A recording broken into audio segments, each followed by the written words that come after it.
All right. We are going to have around 90 minutes of a session.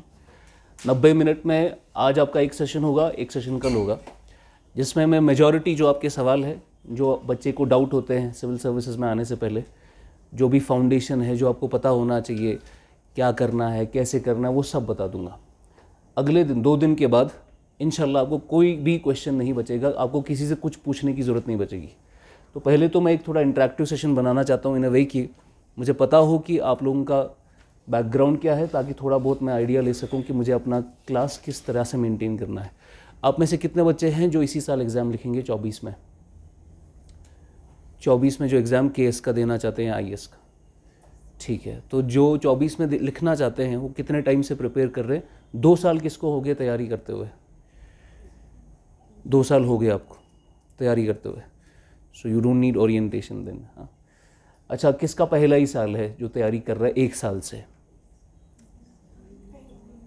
1 साल से जो तैयारी कर रहा है. किसने अभी तैयारी नहीं की वो सब हाथ खड़ा करो. ठीक, तो मतलब फ्रेशर ही है. तो let me tell you one thing, जो इसी साल एग्ज़ाम लिखेंगे it's going to be very difficult. ठीक है, आप फ्रेशर हैं, 2024 is going to be very difficult. Not because कि एग्ज़ाम मुश्किल है, बट बिकॉज आपको जिनके साथ एग्ज़ाम लिखना है वो पहली बार नहीं लिख रहे हैं. वो है थोड़ा प्रॉब्लम कि केएस का एग्ज़ाम जिसके साथ भी आप लिखेंगे या आईएएस का एग्ज़ाम जिसके साथ लिखेंगे, आप तो आज शुरू कर रहे हो दिसंबर से, लेकिन जिसके साथ आपको लिखना है वो पिछले 2-3 साल से पढ़ रहा है. उसने 3 साल पहले कोचिंग करी थी, 2 साल से लाइब्रेरी में अपने आप को घिसा रहा है, अब जाके वो अपना अटेम्प्ट लिखेगा. और आपको उनके साथ भी एग्ज़ाम लिखना है जो ऑलरेडी 3-3 बार इंटरव्यू में फेल हुए हैं. तो मसला है नहीं है कि एग्ज़ाम का सिलेबस कवर नहीं होगा, किताबें कवर नहीं होंगी, एग्ज़ाम में क्वेश्चन लिखने नहीं आएंगे. वो सब आएगा आपको 6 महीने में, 8 महीने में, 10 महीने में, सब आएगा. मगर आपका आंसर और दूसरे बच्चे का आंसर, उसमें आसमान और ज़मीन का फ़र्क होगा. वो 10 में से आपको 8 नंबर लेकर आएगा, आप 10 में से 4 लेकर आएंगे. यही डिफरेंस है सिलेक्शन और नॉन सिलेक्शन का. तो ये डिफ़िकल्ट रहेगा. पहले अटैम्प्ट में क्वालिफाई करना मुश्किल नहीं है, पहले अटैम्प्ट में क्वालिफाई हो जाता है, मगर पहले अटैम्प्ट के लिए कम से कम 1-2 साल पढ़ाई लग जाती है.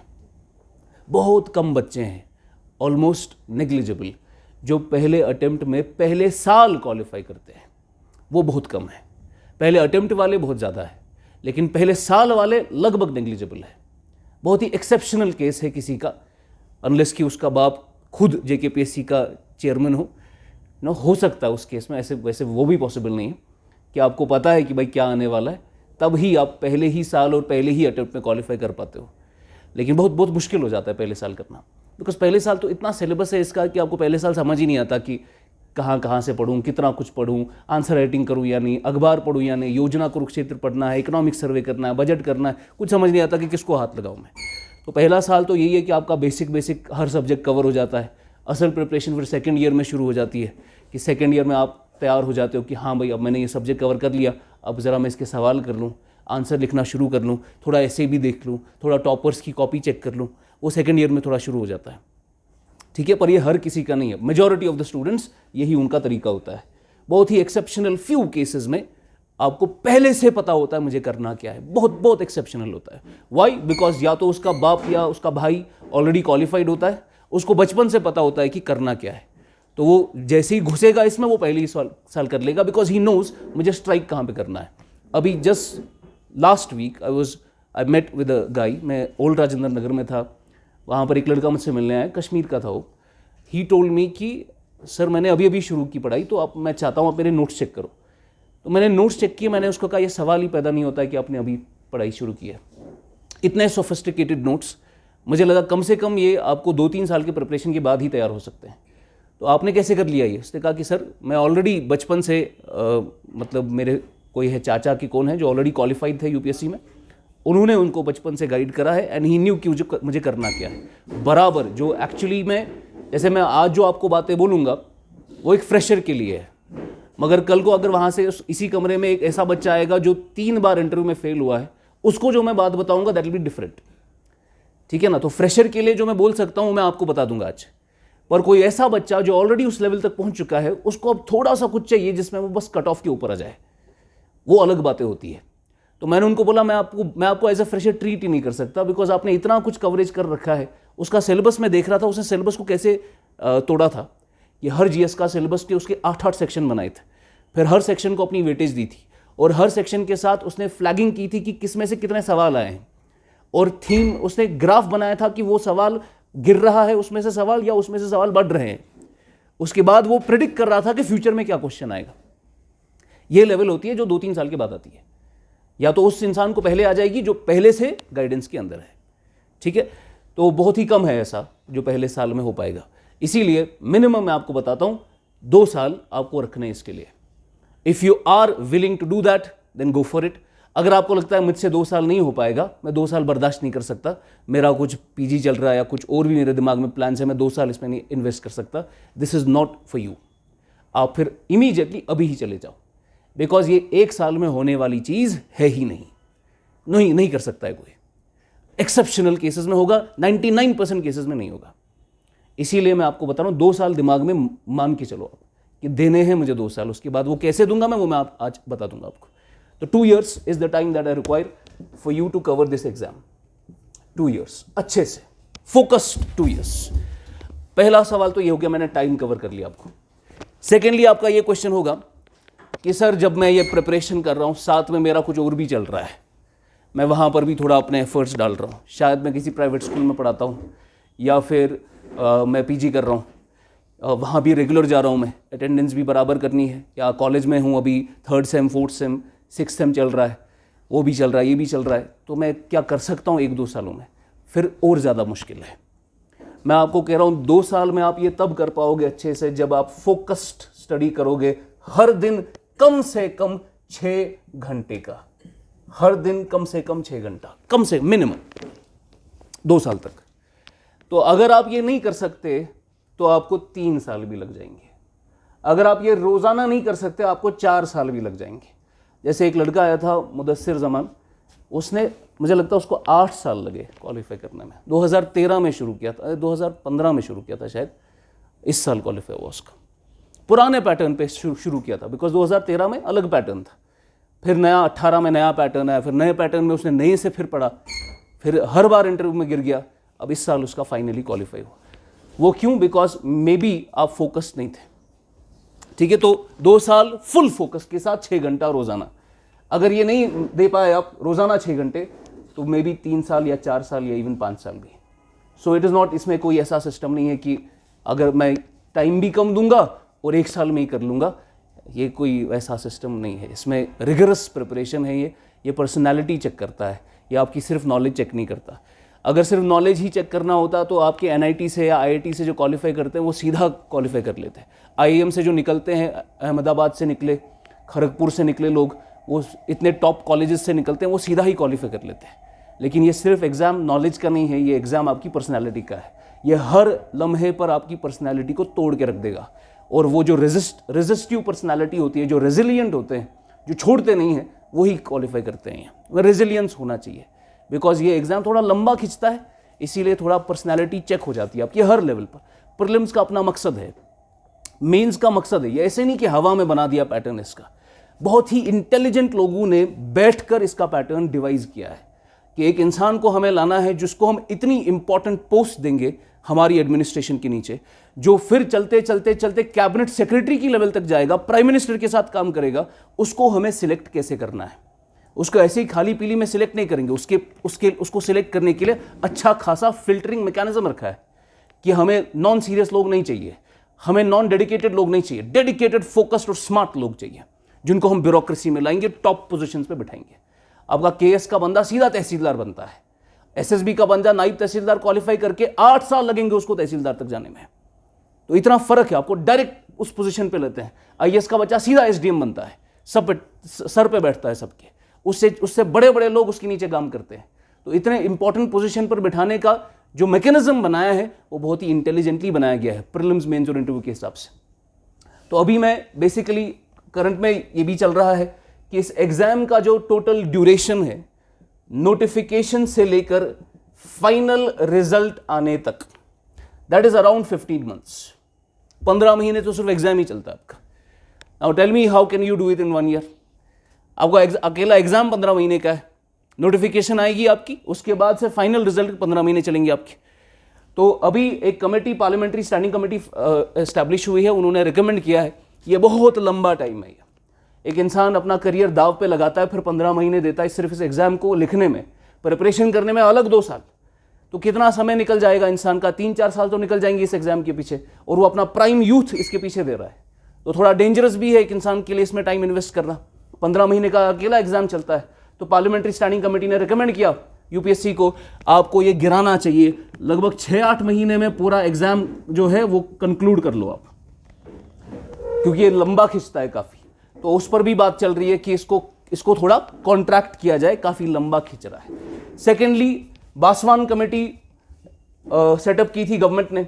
बासवान कमेटी ने भी रिकमेंड किया कुछ यूपीएससी के पैटर्न में थोड़ा बदलाव लाने के लिए। आप सबको पता होगा इसमें जनरल स्टडीज भी लिखना होता है और ऑप्शनल भी। तो बासवान कमेटी रिकमेंड करती है ऑप्शनल को हटाने का काम, कि रिमूव कर दो ऑप्शनल। ऑप्शनल से खामखा एक लेवल प्लेइंग फील्ड नहीं मिलता है बच्चे को। एक बच्चा है जिसका ऑप्शनल है, फॉर एग्जाम्पल एंथ्रोपोलॉजी, केएस की बात कर रहा हूं, दूसरा बच्चा है उसका सोशियोलॉजी। ये सोशियोलॉजी एंथ्रोपोलॉजी में उतना खास फर्क नहीं है, दोनों में सोसाइटल एंगल है। एंथ्रोपोलॉजी में भी हम सोसाइटल एंगल्स पढ़ते हैं, सोशियोलॉजी है ही पूरा। नाउ सोशियोलॉजी वाला बच्चा और एंथ्रोपोलॉजी वाले बच्चे में अगर सिमिलर लेवल ऑफ इंटेलिजेंस है, सिमिलर हार्डवर्क भी किया है, आप हमेशा देखोगे एंथ्रोपोलॉजी उसके ऊपर होगा। एंथ्रोपोलॉजी को एक अनवांटेड एडवांटेज है हमारी स्टेट में, ऐसा ही सेंटर पे भी है। ऐसा नहीं कि हर एक ऑप्शनल बराबर एक समान है, कुछ ऑप्शनल्स में एक अनवांटेड एडवांटेज मिल जाती है किसी बच्चे को। पहले पब्लिक एडमिनिस्ट्रेशन हुआ करता था यूपीएससी में, उसके बाद साइकोलॉजी आने लगा कुछ टाइम, फिर फिलॉसफी में कुछ टाइम आने लगा, फिर एंथ्रोपोलॉजी में पिछले कुछ सालों में अच्छी सिलेक्शन आ रही है, अच्छा स्कोर बन रहा है। सोशियोलॉजी कितना भी अच्छा बच्चा क्यों ना हो, वो सोशियोलॉजी में अच्छा स्कोर कर ही नहीं पाता है। तो ये चीज़ बच्चे को क्या है, एक लेवल प्लेइंग फील्ड नहीं देती है बच्चे को। तो बासवान कमेटी ने कहा ऑप्शनल को हटा ही दो। अगर आपको बच्चे को एक लेवल प्लेइंग फील्ड देना है तो उसको सिर्फ जनरल स्टडीज़ के बेसिस पे इवैल्यूएट करो। अब जनरल स्टडीज़ के बेसिस पे अभी मैं बताऊंगा आपको इसमें क्या क्या टॉपिक्स आते हैं। Already GS1, GS2, GS3, GS4 में कहा जाता है कुछ और पेपर्स भी ऐड करेंगे हम इसमें। कुछ और पेपर कुछ होंगे पब्लिक एडमिनिस्ट्रेशन के रिलेटेड, बिकॉज कल को आईएएस को आपको लेना है। तो आईएएस को जब लेंगे उसका बेसिकली काम क्या है, पब्लिक एडमिनिस्ट्रेशन। तो पब्लिक एडमिनिस्ट्रेशन का पेपर में भी ऐड हो जाए कल को। इकोनॉमिक्स का कहते हैं एक डेडिकेटेड पेपर होना चाहिए, पॉलिटी का एक डेडिकेटेड पेपर होना चाहिए, बिकॉज फाइनली हमें ब्यूरोक्रेट्स को चाहिए उनके पास ये नॉलेज हो। अब ब्यूरोक्रेट के पास सोशियोलॉजी की नॉलेज है या नहीं है वो उतना इंपॉर्टेंट नहीं है हमारे लिए, पर ये ज़्यादा इंपॉर्टेंट है। सोशियोलॉजिकल नॉलेज होना सोशियोलॉजिस्ट का काम है, उसमें पॉलिसी फॉर्मेशन के लिए हमें ब्यूरोक्रेट्स को ये नॉलेज देना ज़रूरी है कि वो एडमिनिस्ट्रेशन चला सके। तो बासवान कमेटी यही कहती है ऑप्शनल को हटाओ, जनरल स्टडीज़ को थोड़ा एक्सपैंड करो, और ये काम ऑलरेडी हो चुका है। यूपीएससी में कुछ सालों के अंदर ही ऑप्शनल हट जाएगा, मैं बता रहा हूँ आपको। तो ऑप्शनल के पीछे उतना दिमाग खराब करने की जरूरत नहीं है जो लंबा सोच रहे, जिनको जैसे जो पहला ही फर्स्ट ईयर ही है, जिनका कॉलेज का फर्स्ट सेम ही है, वो ऑप्शनल की तैयारी अभी से शुरू कर देंगे। I don't think that is wise. Optional रहेगा भी नहीं तब तक जब तक वो ग्रेजुएट हो जाएंगे। ऑप्शनल हट जाएगा। इनफैक्ट यूपी जैसी कंट्री ने, यूपी जैसी स्टेट ने ऑलरेडी ऑप्शनल हटा दिया।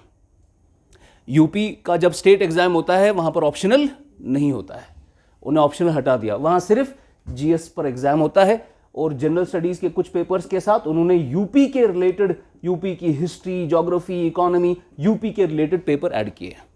यूपी का एग्जाम है तो यूपी की नॉलेज तो होना ज़रूरी है। मध्य प्रदेश ने भी ऑप्शनल हटा दिया अपना, बहुत सारी स्टेट्स ने अपना ऑप्शनल हटा दिया है। जम्मू कश्मीर भी हटा देगा। द मोमेंट यूपीएससी हटाएगा जेकेपीएससी भी हटा देगा। तो पहले क्या होता था, पहले यहाँ पर 2 ऑप्शनल होते थे, फिर यूपीएससी ने एक ऑप्शनल किया तो जेकेपीएससी ने भी एक ऑप्शनल किया। अब यूपीएससी एक ऑप्शनल भी हटा देगा, जेकेपीएससी भी हटा देगा ऑप्शनल आपका।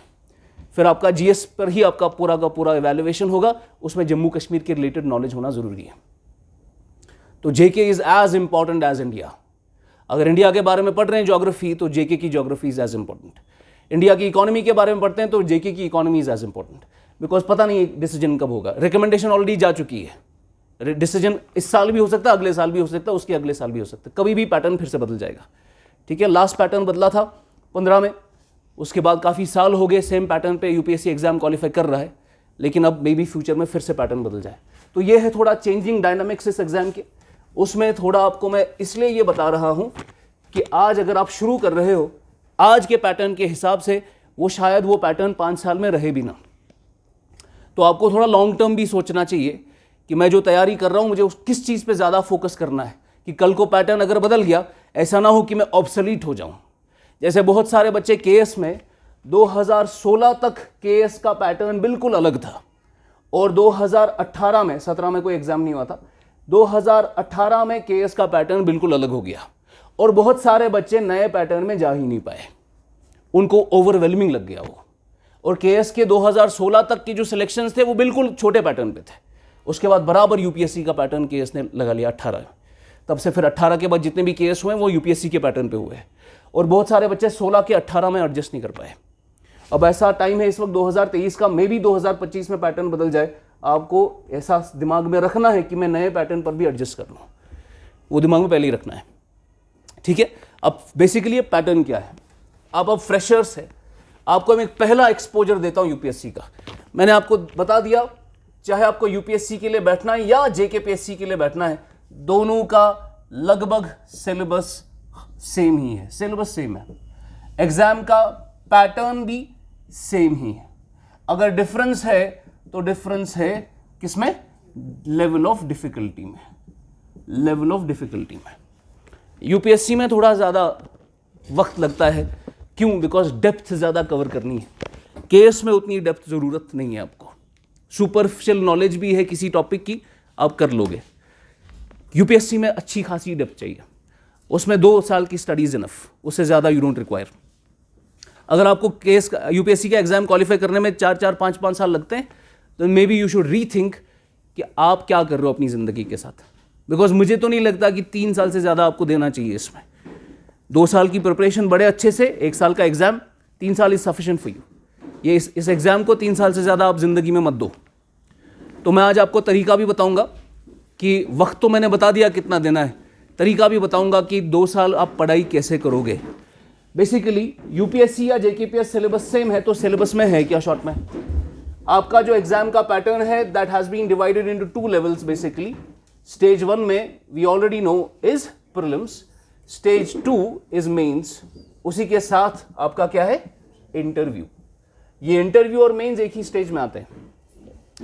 Interview is not the third stage of this exam, interview mains का ही हिस्सा है, बिकॉज इंटरव्यू के मार्क्स और मेंस के मार्क्स दोनों कंबाइंड होते हैं फाइनल कट ऑफ डिसाइड करने में। तो प्रीलिम्स बेसिकली एमसीक्यू टाइप का है, मेंस में आपको आंसर लिखने पड़ते हैं हाथ से, इंटरव्यू में आपका पर्सनालिटी टेस्ट होता है, इसको हम पीटी कहते हैं, पर्सनालिटी टेस्ट। या आंसर लिखना है या एमसीक्यू लिखना है। यहाँ पर एमसीक्यू लिखने आपको 2 जगह पर, GS1 में और GS2 में। GS1 में काफ़ी सारे जनरल स्टडीज़ के पेपर है, GS2 में आपका क्या आता है, CSAT। CSAT में बेसिकली मैथ थोड़ा सा, रीजनिंग थोड़ा सा, इंग्लिश थोड़ा सा।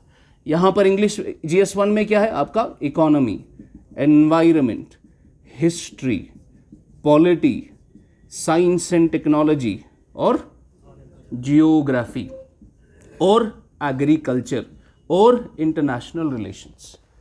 ये आपके जनरल स्टडीज़ का पेपर 1।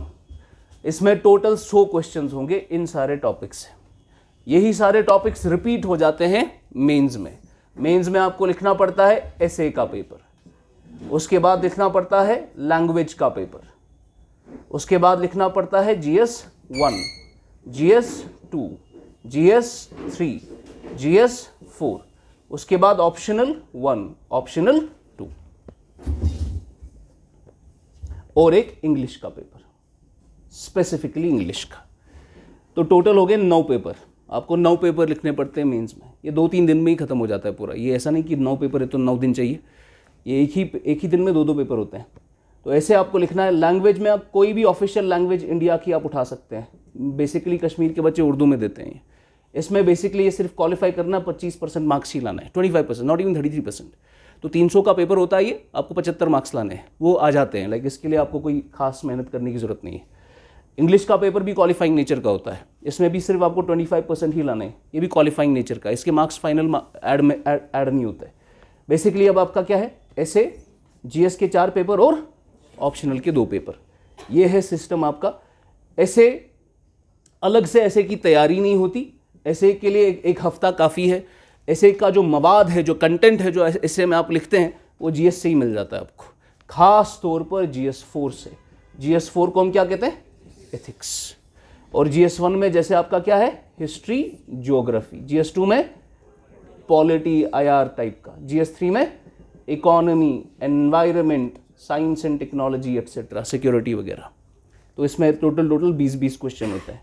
ऑप्शनल में पेपर 1 है और ऑप्शनल में पेपर 2 है। ये ऑप्शनल 1 ऑप्शनल 2 का मतलब नहीं है कि 2 ऑप्शनल है, ये ऑप्शनल पेपर 1 और ऑप्शनल पेपर 2 ये एक ही ऑप्शनल है। इसमें टोटल आपको 500 मार्क्स इधर है, इसके आपके 1000 मार्क्स होते हैं। ये मेंस का थोड़ा सिस्टम है। उसके बाद इंटरव्यू 250 मार्क्स का या 275 मार्क्स का केस UPSC में 275 मार्क्स। इन सब के मार्क्स ऐड करके आपका फाइनल कट ऑफ निकलता है। इन 2 के मार्क्स ऐड करके आपका फाइनल कट ऑफ निकलता है। अब देखिए, ये तो मैंने आपको बता दिया। ये आपको कहाँ मिलेगा जो मैं आपको बता रहा हूँ? ये आपको मिलेगा UPSC के सिलेबस में। तो आपको करना कुछ नहीं है, सबसे पहला काम जो आज आपका है, you get the copy of the syllabus, official syllabus. तो आप किसी भी दुकानदार के पास जाएंगे या UPSC की ऑफिशियल वेबसाइट पे जाएंगे, आपको वहाँ पर UPSC का सिलेबस मिलेगा। गेट द प्रिंट आउट, इसको प्रिंट आउट निकलवा कर दीवार पे चिपका दो। वहाँ पर आपको ये सारा चीज़ें दिख जाएंगी कि क्या क्या है GS1 में, GS2 में, GS3 में, GS4 में, ऑप्शनल में, इंग्लिश में, ये सब कुछ दिखेगा आपको। ऐसे में वो क्या चाहता है, पर्सनालिटी टेस्ट में वो क्या चाहता है, ये सब कुछ ऑफिशियल सिलेबस में दिया हुआ है। और बार बार आप देखोगे बच्चा सीधा जब UPSC की तैयारी करने बैठता है, वो उठाएगा इकोनॉमी या उठाएगा हिस्ट्री या उठाएगा ज्योग्राफी, और क्योंकि उसने टॉपर से सुना है कि NCERT पढ़नी है, वो NCERT पढ़ना शुरू करेगा। ना जिसने यहाँ तैयारी की है, मैं उससे पूछना चाहता हूँ, आपने ज्योग्राफी की NCERT अगर पढ़ी होगी क्लास 11th की, पहली बार जो इंसान पढ़ता है NCERT क्लास 11 की, उसके लिए बहुत मुश्किल हो जाती है जो ज्योग्राफी पढ़ समझना। जो इकोनॉमी क्लास 12 की पढ़ेगा, मैक्रो इकोनॉमी, उसके लिए बहुत मुश्किल है वो समझना। तो एक फ्रेशर के लिए you don't directly have to go to NCERTs। पहले एक हल्का सा नॉलेज होना जरूरी है कि भाई मैं सब्जेक्ट उठाऊंगा, उसमें बेसिक्स पहले कवर कर लूँ। NCERT के लिए भी बच्चे को बेसिक्स की जरूरत पड़ती है। क्लास खासकर ज्योग्राफी इकोनॉमी के लिए तो चाहिए ही चाहिए उसको किसी की हेल्प। ये ज्योग्राफी इकोनॉमी वरना बहुत टाइम कंज्यूमिंग सब्जेक्ट्स हैं, ये आप NCERT से सीधा समझ नहीं सकते। क्लास 11 की NCERT मुश्किल हो जाती है इसके लिए। तो एक गाइड और एक मेंटर की बहुत ज़रूरत पड़ती है ऐसे सब्जेक्ट्स में जो खासकर टेक्निकल नॉलेज के सब्जेक्ट्स होते हैं। ऐसे ही साइंस एंड टेक्नोलॉजी बच्चा, मेजॉरिटी बच्चों का साइंस एंड टेक वीक होता है, मेजॉरिटी बच्चों का, बिकॉज है KS में या IAS में आने वाले बच्चे हैं ह्यूमैनिटीज़ वाले मेजॉरिटी, और उनका साइंस कमज़ोर होता है। और साइंस हमें वो नहीं चाहिए फिजिक्स, केमिस्ट्री, बायोलॉजी जो 11th 12th में होता है। साइंस बेसिक टेक्नोलॉजी वाला एस्पेक्ट कि स्पेस टेक्नोलॉजी क्या है, डिफेंस टेक्नोलॉजी क्या है, नैनो टेक्नोलॉजी क्या है, एप्लीकेशन बायोटेक्नोलॉजी क्या है। अभी वैक्सीन्स बना रहे हैं हम, तो वैक्सीन्स में न्यूमोकॉकल वैक्सीन किसको कहते हैं, कॉन्जुगेट वैक्सीन्स क्या होते हैं, पोलियो वैक्सीन में कौन कौन सा हमारे पास वेरिएंट है। We have an inactivated polio virus, उसका वैक्सीन है, IPV बोलते हैं उसको। एक ऑरल पोलियो वैक्सीन है, वो जो 2 बूंद जिंदगी के डालते थे, दैट वाज OPV। सो ज़्यादा रिस्की कौन है, ज़्यादा सेफ कौन है, बेसिकली एडमिनिस्ट्रेटिव इश्यूज जानना ज़रूरी है। अभी आप स्पेस टेक्नोलॉजी की बात करेंगे तो हमने अभी चंद्रयान भेजा या आदित्य L1 भेजा। आदित्य L1 क्या करेगा, सन को स्टडी करेगा। कहाँ जाएगा, L1 पोजीशन पे जाएगा। L1 पोजीशन क्या है, लग्रांजे पोजीशन है सन और अर्थ के बीच में। वहाँ पर होता क्या है, वहाँ ग्रेविटेशनल एक्सर्शन स्टेबल हो जाता है। तो अगर सैटेलाइट को वहाँ डालेंगे तो उसमें डिस्टर्बिंग फोर्सेस उसका ऑर्बिट खराब नहीं करेंगे। वहाँ से वो अच्छे तरीके से सन को ऑब्जर्व करेगा। क्या ऑब्जर्व करेगा, कोरोना का, सन का एटमॉस्फेयर ऑब्जर्व करेगा। और सन की बात करेंगे तो सन में सन स्पॉट साइकिल क्या होता है, सन का टेम्परेचर, मैग्नेटिक फील्ड कैसे काम करता है, सन का मैग्नेटिक फील्ड चेंज होगा तो अर्थ पे क्या फर्क पड़ेगा। ये बेसिकली आपको नॉर्मल एप्लीकेशन बेस्ड क्वेश्चंस पता होने चाहिए जिस पर एक आम इंसान की जिंदगी पर फर्क पड़े। जैसे हल्का सा सन में एक साइकिल होता है, उसको सन स्पॉट साइकिल कहते हैं। या एकदम से सन में एक स्टॉर्म निकलती है, उसको हम सोलर स्टॉर्म कहते हैं। उसकी वजह से हमारी कम्युनिकेशंस डिसरप्ट हो जाती है यहाँ पर। तो एक IAS ऑफिसर को पता होना चाहिए ये सब। कल को वो कम्युनिकेशन को हेड करेगा और उसको यही नहीं पता कि सोलर स्टॉर्म का क्या इंपैक्ट पड़ता है कम्युनिकेशन पर, या 5G का एलोकेशन कैसे होता है। ये बेसिक नॉलेज तो पता होनी चाहिए आपको। कंप्यूटर की बेसिक नॉलेज एक IAS ऑफिसर को होनी चाहिए। तो कंप्यूटर भी है थोड़ा सा इसमें, ICT बोलते हैं उसको। बायोटेक्नोलॉजी, कल को आप हेल्थ डिपार्टमेंट को हेड कर रहे हो तो बायोटेक्नोलॉजी थोड़ा तो पता होना चाहिए, जेनेटिक्स क्या होता है, DNA क्या होता है। तो बेसिकली हमें वो नॉलेज चाहिए जो एक IAS ऑफिसर को आइडियली पता होनी चाहिए। अभी आप यहाँ से सड़क में आए तो सड़क जो आप आ रहे हैं, आपने देखा सड़क कितनी ख़राब है, क्यों खराब है? बिकॉज गवर्नमेंट के पास उतना पैसा है नहीं, गवर्नमेंट के पास हमेशा रिसोर्स का क्रंच होता है, they don't have much money. तो अगर गवर्नमेंट के पास पैसे नहीं है तो प्राइवेट सेक्टर को ले आओ, वो सड़क बना के दे देगा। पर प्राइवेट सेक्टर सड़क क्यों बनाए? बिकॉज प्राइवेट सेक्टर वही काम करता है जहां पर वो प्रॉफिट कमाता है, तो सड़क में क्या प्रॉफिट कमाएगा? तो गवर्नमेंट बोलेगी नहीं, आप आइए, हम मिलकर सड़क बनाएंगे, हम आपको प्रॉफिट भी देंगे। कैसे? Through PPP model, public private partnership. इससे आज हम रोड्स और हाईवेज बनाते हैं इंडिया में। ऐसे ही हमारे पास ओएमडीए मॉडल, ऐसे ही हमारे पास गोको मॉडल, ये सारे के सारे इन्वेस्टमेंट के मॉडल्स हैं जहां पर आप प्राइवेट सेक्टर को लाते हो और गवर्नमेंट के साथ मिलाकर उनका काम कराते हो। ये एक आईएएस ऑफिसर को ये नॉलेज होना जरूरी है कि पीपीपी पे के कौन कौन से मॉडल्स हैं, किस मॉडल में क्या फायदे हैं, किस मॉडल में क्या नुकसान हैं। कल को जब आपको कोई डिपार्टमेंट हेड करना है, आपको पता होना चाहिए कि मैं कौन सा मॉडल एक्वायर करूं। ऐसे ही हमारे पास है नॉलेज अभी पॉलिटी की। तो कॉन्स्टिट्यूशन में परसों बिल्स पास हुए, तो इतने सारे एमपीज को एक साथ सस्पेंड किया गया बिकॉज दे डिड समथिंग। तो एमपी सस्पेंड हो गया आपके, और गवर्नमेंट ने उतनी ही देर में लोकसभा से बिल्स पास कराई।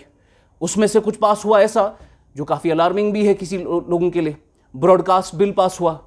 ब्रॉडकास्ट बिल में क्या इंपैक्ट पड़ेगा, उसके पॉजिटिव्स क्या, उसके नेगेटिव्स क्या है, ये सब बेसिक पता होना चाहिए। लोकसभा क्या है, राज्यसभा क्या, पार्लियामेंट में कैसे बिल्स पास होते हैं। फिर वो प्रेसिडेंट के पास जाएंगे तो प्रेसिडेंट क्या कर सकता है उस बिल का, क्या रोक सकता है, क्या तोड़ सकता है, क्या वापस भेज सकता है, अगर वापस भेज सकता है तो कितने टाइम के लिए भेज सकता है। ये सब बेसिक नॉलेज होना जरूरी है। प्रेसिडेंट को इलेक्ट कैसे करते हैं, उसका कैसा इलेक्टोरल प्रोसेस होता है, लोकसभा में कितनी कॉन्स्टिट्यूएंसीज है, तो हर कॉन्स्टिट्यूएंसी को किस बेसिस पे चूज किया जाता है। ऐसे ही राज्यसभा में क्या क्या उसके पास पावर है, क्या हमारे पास कोई थर्ड चेंबर होना चाहिए, नहीं होना चाहिए, हर सब्जेक्ट की नॉलेज। ज्योग्राफी की बात करो, ज्योग्राफी में आप इंडिया को अब हेड कर रहे हैं किसी डिपार्टमेंट को, तो आप मीटियोरोलॉजिकल डिपार्टमेंट में चले गए, कहीं पर भी भेज सकती है गवर्नमेंट आपको। आपको ये नहीं पता कि वेदर कैसे काम करता है, आपको ये नहीं पता कि वेदर और क्लाइमेट में क्या डिफरेंस है, इंडिया के क्या क्या क्लाइमेटिक एग्रीकल्चर क्लाइमेटिक कंडीशंस है, किस एग्रीकल्चर क्लाइमेटिक कंडीशंस में कौन सा क्रॉप उग सकता है। आपको ये पता होना जरूरी है कि मानसून कैसे काम करता है। मानसून में एल नीनो इफेक्ट हो गया तो मानसून खराब हो जाएगा हमारा, तो मानसून खराब होगा तो एग्रीकल्चरल फार्म इनकम पे क्या फर्क पड़ेगा। तो आप एग्रीकल्चरल फार्मर के लिए क्या कर सकते हैं, उनके लिए हमने पीएम किसान योजना लेकर आए, उनको हमने 6-6 हज़ार का बेनिफिट दिया डायरेक्ट उनके अकाउंट में। तो ये सब है बेसिकली एक आईएएस ऑफिसर को जो पता होना चाहिए, वो सब कुछ है इसके सिलेबस में। कुछ डिफाइन नहीं है, कुछ ऐसा नहीं है कि हम इस एग्जाम में आपको 10 क्वेश्चन यहाँ से पूछेंगे, 25 क्वेश्चन यहाँ से पूछेंगे जैसे एसएसबी में होता है। वो कहीं से भी कुछ भी पूछ सकते हैं।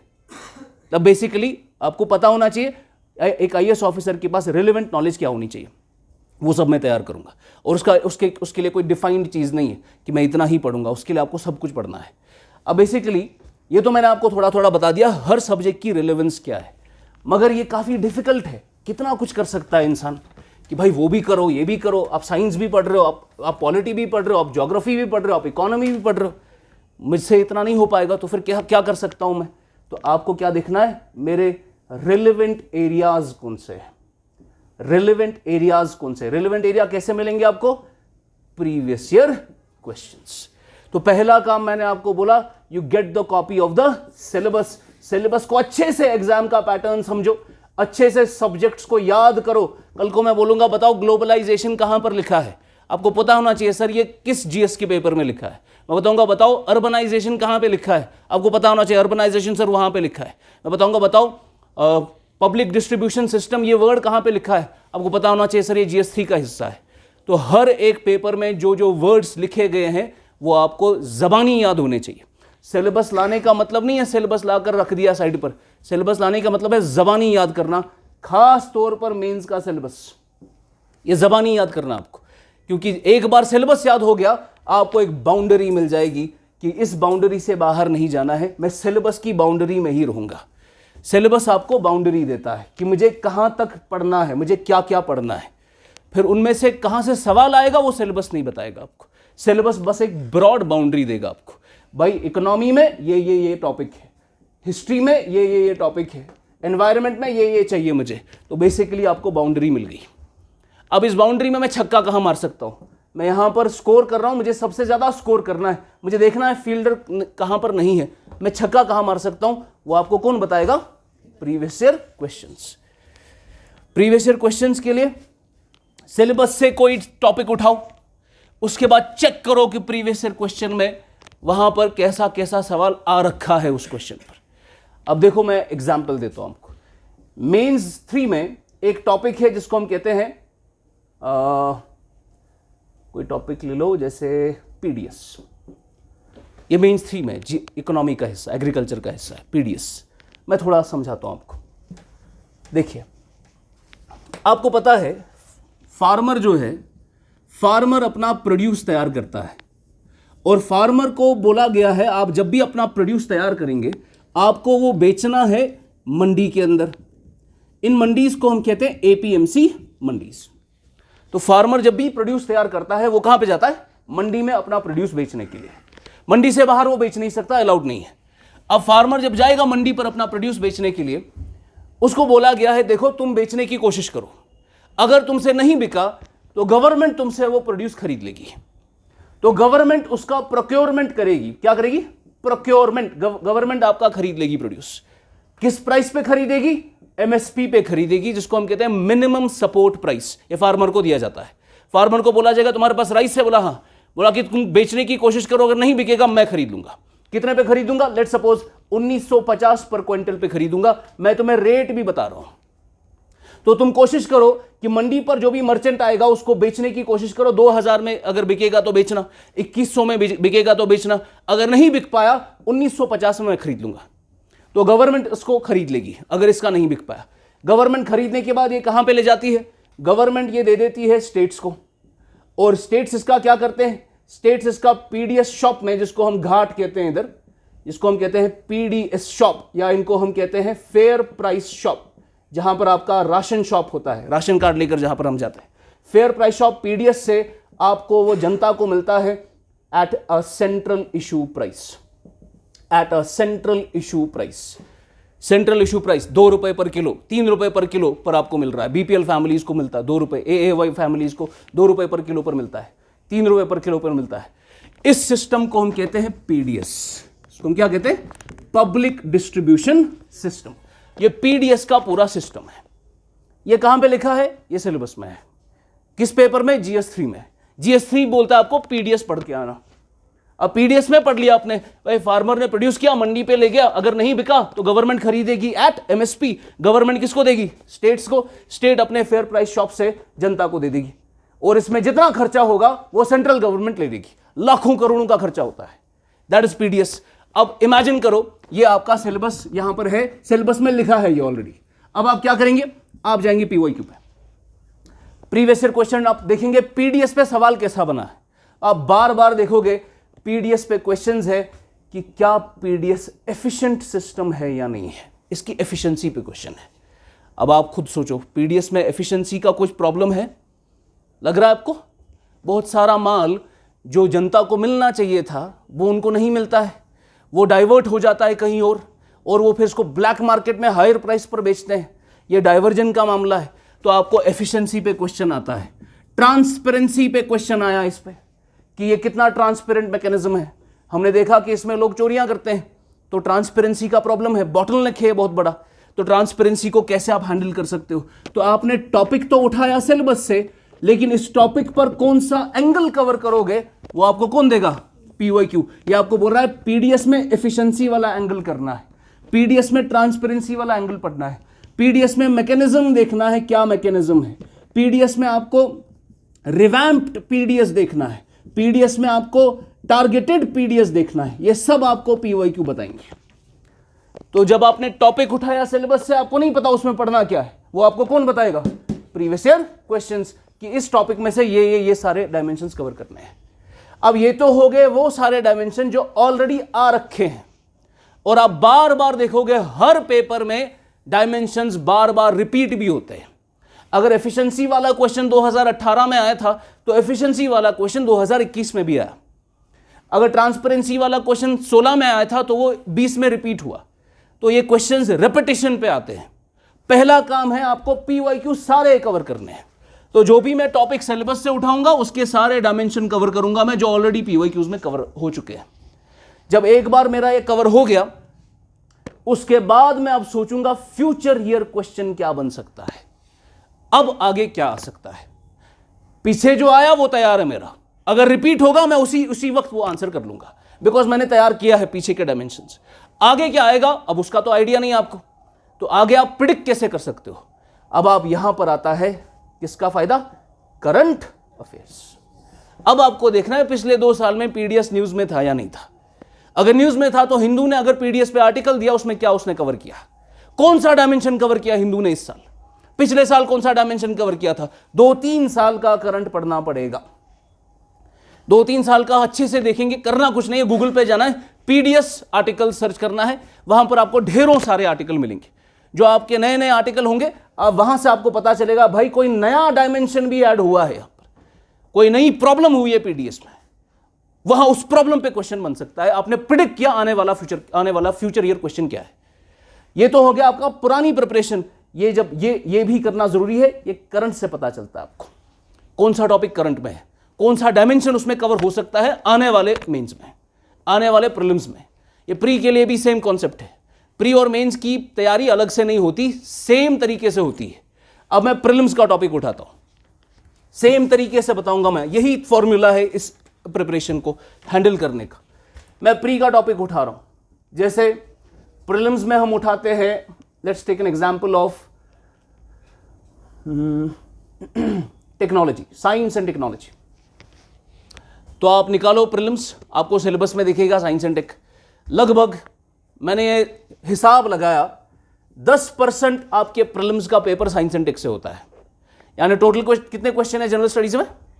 100 में से 10 सवाल on an average science and tech से आते हैं। और साइंस एंड टेक में भी सबसे ज्यादा सवाल बायोटेक, स्पेस टेक से आते हैं और आईसीटी से। बायोटेक, स्पेस टेक और इंफॉर्मेशन एंड कम्युनिकेशन टेक्नोलॉजी से आते हैं। Now pay attention. अब मैंने देखा भाई ये प्रीलिम्स की वेटेज है, और मैंने प्रीलिम्स के सिलेबस को जब अच्छे से अध्ययन किया, एनालाइज किया, सिलेबस को जब मैं एनालाइज करूंगा, प्री के साथ मेंस का सिलेबस भी एनालाइज करूंगा, तो वहां पर मुझे पता चलेगा बायोटेक, स्पेस टेक, आईसीटी, ये सब कुछ लिखा हुआ है सिलेबस में। वो चाहता है कि आप नैनो टेक्नोलॉजी पढ़े, बिकॉज नैनो टेक्नोलॉजी डाला है उसने सिलेबस में। वो चाहता है आप इंटेलेक्चुअल प्रॉपर्टी राइट्स पढ़े, बिकॉज इंटेलेक्चुअल प्रॉपर्टी राइट जीएस3 के सिलेबस में मेंशन्ड है। तो आपने हर सब्जेक्ट को पढ़ना है जो जो सिलेबस में मेंशन्ड है। तो टॉपिक आपने उठाया ICT, information and communication technology. अब आपको सोचना है कि इस पर क्या क्वेश्चन बन सकता है। इंफॉर्मेशन कम्युनिकेशन टेक्नोलॉजी में पहला प्रॉब्लम क्या करता है बच्चा, वो जाएगा किसी टीचर के पास, बोलेगा सर ये सिलेबस में आईसीटी लिखा है, इसके लिए मैं कौन सी किताब पढ़ूं। किताब बाद में आती है, आपको क्या पता चलेगा किताब क्या पढ़नी है। अब हम क्या करते हैं, हम किताब उठाते हैं, पहले पेज से आखिरी पेज तक पढ़ना शुरू करते हैं। That is not how you qualify this exam. वो एकेडमिक्स में होता है, वो यूनिवर्सिटी में हम करते हैं। कॉम्पिटिटिव लाइफ में you don't study books, you study topics. आपको टॉपिक चाहिए, आपको पूरी किताब कवर नहीं करनी है। आपने आईपीआर का टॉपिक उठाया, किताब निकालो, आईपीआर जहां पे लिखा है आईपीआर पढ़ो, किताब बंद करो। हमें बुक कवर टू कवर पढ़ने की जरूरत नहीं है। इसमें आपको ढेर सारी किताबें पढ़नी है, आपको लाइन बाय लाइन नहीं पढ़नी है सबकी सब, आपको टॉपिक्स चाहिए। तो मैंने टॉपिक उठाया कौन सा, आईसीटी। अब आईसीटी तो बहुत वास्ट फील्ड है, उसमें तो कुछ भी आ जाएगा। तो मैं कहां जाऊंगा, पहले प्रीवियस ईयर क्वेश्चंस। 2013 से लेकर 2023 तक इन 11 सालों में जो भी आईसीटी पे क्वेश्चन आया है उसका फ्लैगिंग करूंगा मैं, उसका लिस्ट बनाऊंगा कि आईसीटी पे भाई सवाल कहां से आ रहा है। आईसीटी पे सवाल आता है कम्युनिकेशन टेक्नोलॉजी, जैसे विजिबल लाइट कम्युनिकेशन पे 2 बार सवाल आया है। विजिबल लाइट जैसे वाईफाई होता है ना, वाईफाई अंदर वाईफाई लगा है, तो वाईफाई से आपका इंटरनेट चलेगा इधर। आज नया सिस्टम है विजिबल लाइट कम्युनिकेशन। अब आपको रेडियो वेव्स की जरूरत नहीं है, आप लाइट बल्ब लगाओ इधर, ये लाइट से इंटरनेट मिलेगा आपको। इसको हम लाईफाई कहते हैं। क्या कहते हैं, लाईफाई। ऑलरेडी क्वेश्चन आया इस पर। आपको करना कुछ नहीं, आईसीटी टॉपिक उठाया, उसके बाद उसके क्या चेक किए, प्रीवियस ईयर क्वेश्चंस। आपको पता चलेगा वर्चुअल रियलिटी, ऑगमेंटेड रियलिटी पर 2 बार क्वेश्चन आया ऑलरेडी। वर्चुअल रियलिटी क्या है, ऑगमेंटेड रियलिटी क्या है। वर्चुअल रियलिटी हो गया जो टोटली वर्चुअल वर्ल्ड में है।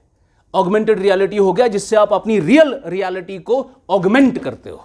जैसे मैंने ये ग्लास लगाया, ये गूगल ग्लास है, तो मैंने ये जैसे ही ग्लासेस लगाए तो मुझे क्या हुआ, जिसकी मैं शक्ल देख रहा हूं उसका डेटा मुझे साथ में दिख रहा है, आयरन मैन की तरह। वो क्या, दैट इज ऑगमेंटेड रियलिटी। मैं अपनी रियलिटी को ऑगमेंट कर रहा हूं। दूसरा हो गया टोटली वर्चुअल, ऐसे मेटावर्स, फेसबुक का कॉन्सेप्ट, कि आपने इमर्सिव वो ग्लासेस लगाए, पूरा सर बंद कर दिया और आप एक इमर्सिव वर्चुअल रियलिटी में चले गए, दैट इज वीआर। तो एआर वीआर पे 2 बार क्वेश्चन ऑलरेडी आ चुका है, तो दैट इज अ पीवाईक्यू।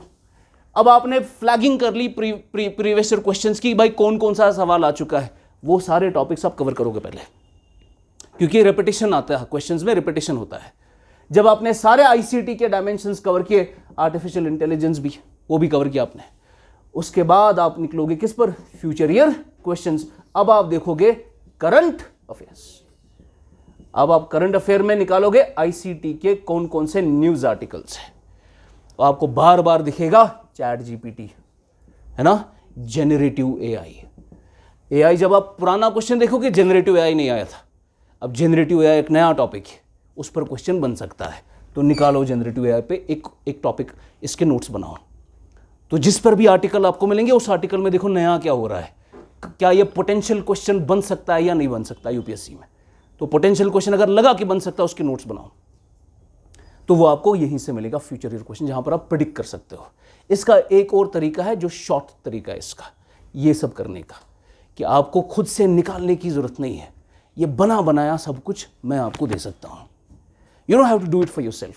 आपको लग रहा होगा कि भाई क्या करेगा इंसान इसमें, कितना कुछ करेगा, हर एक टॉपिक के लिए इतना कुछ अगर करना पड़े तो 10 साल लगेंगे आपको।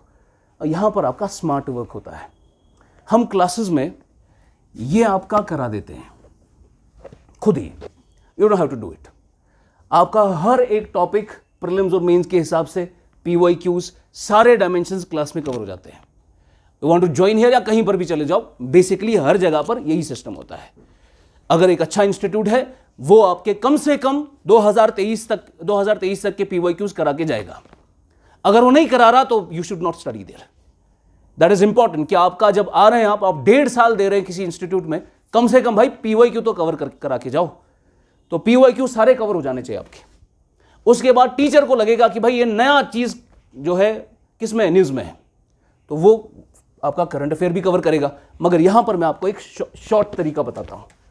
यहां पर अब आपको फायदा लेना है एफवाईक्यू के लिए, यहां पर आपको फायदा लेना है टेस्ट सीरीज का। किसका?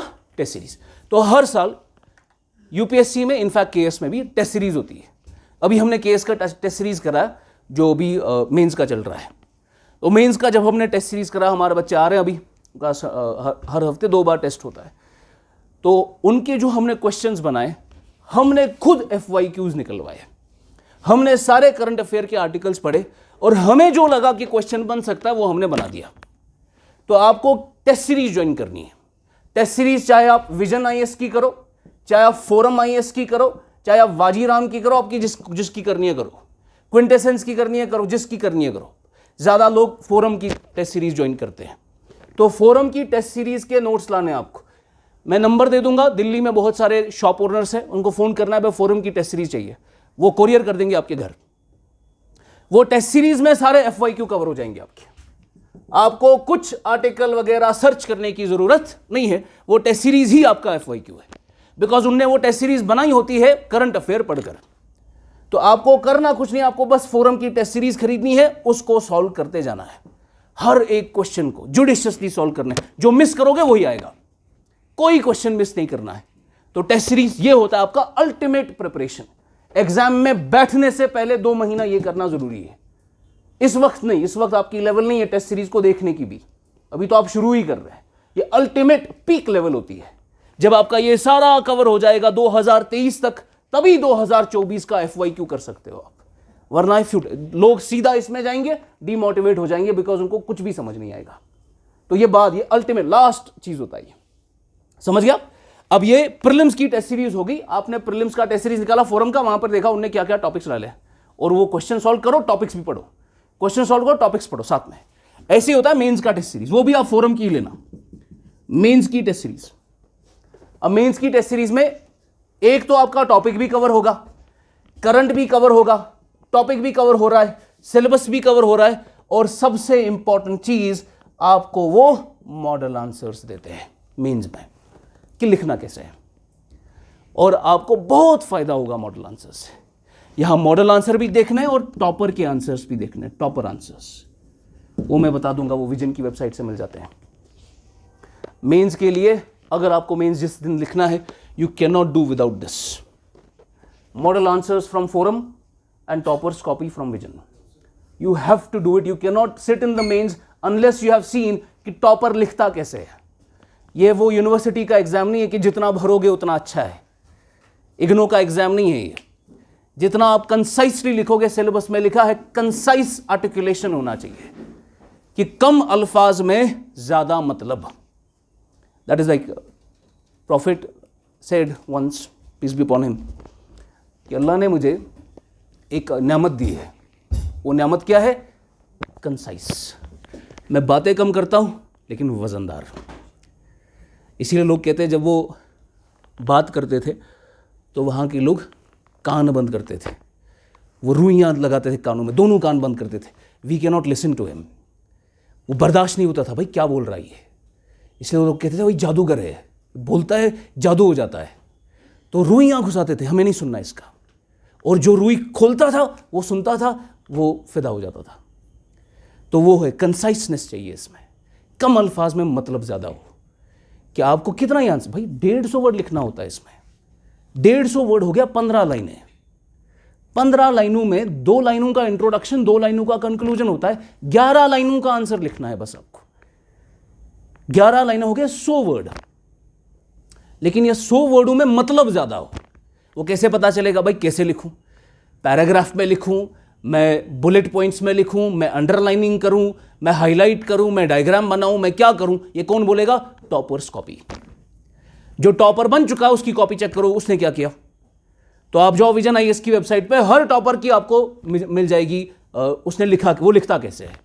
अभी वसीम क्वालिफाई हुआ है, वसीम की अवेलेबल कॉपीज है, उसको डाउनलोड करके प्रिंट आउट कराओ और देखो वसीम ने कैसे लिखे आंसर्स अपने।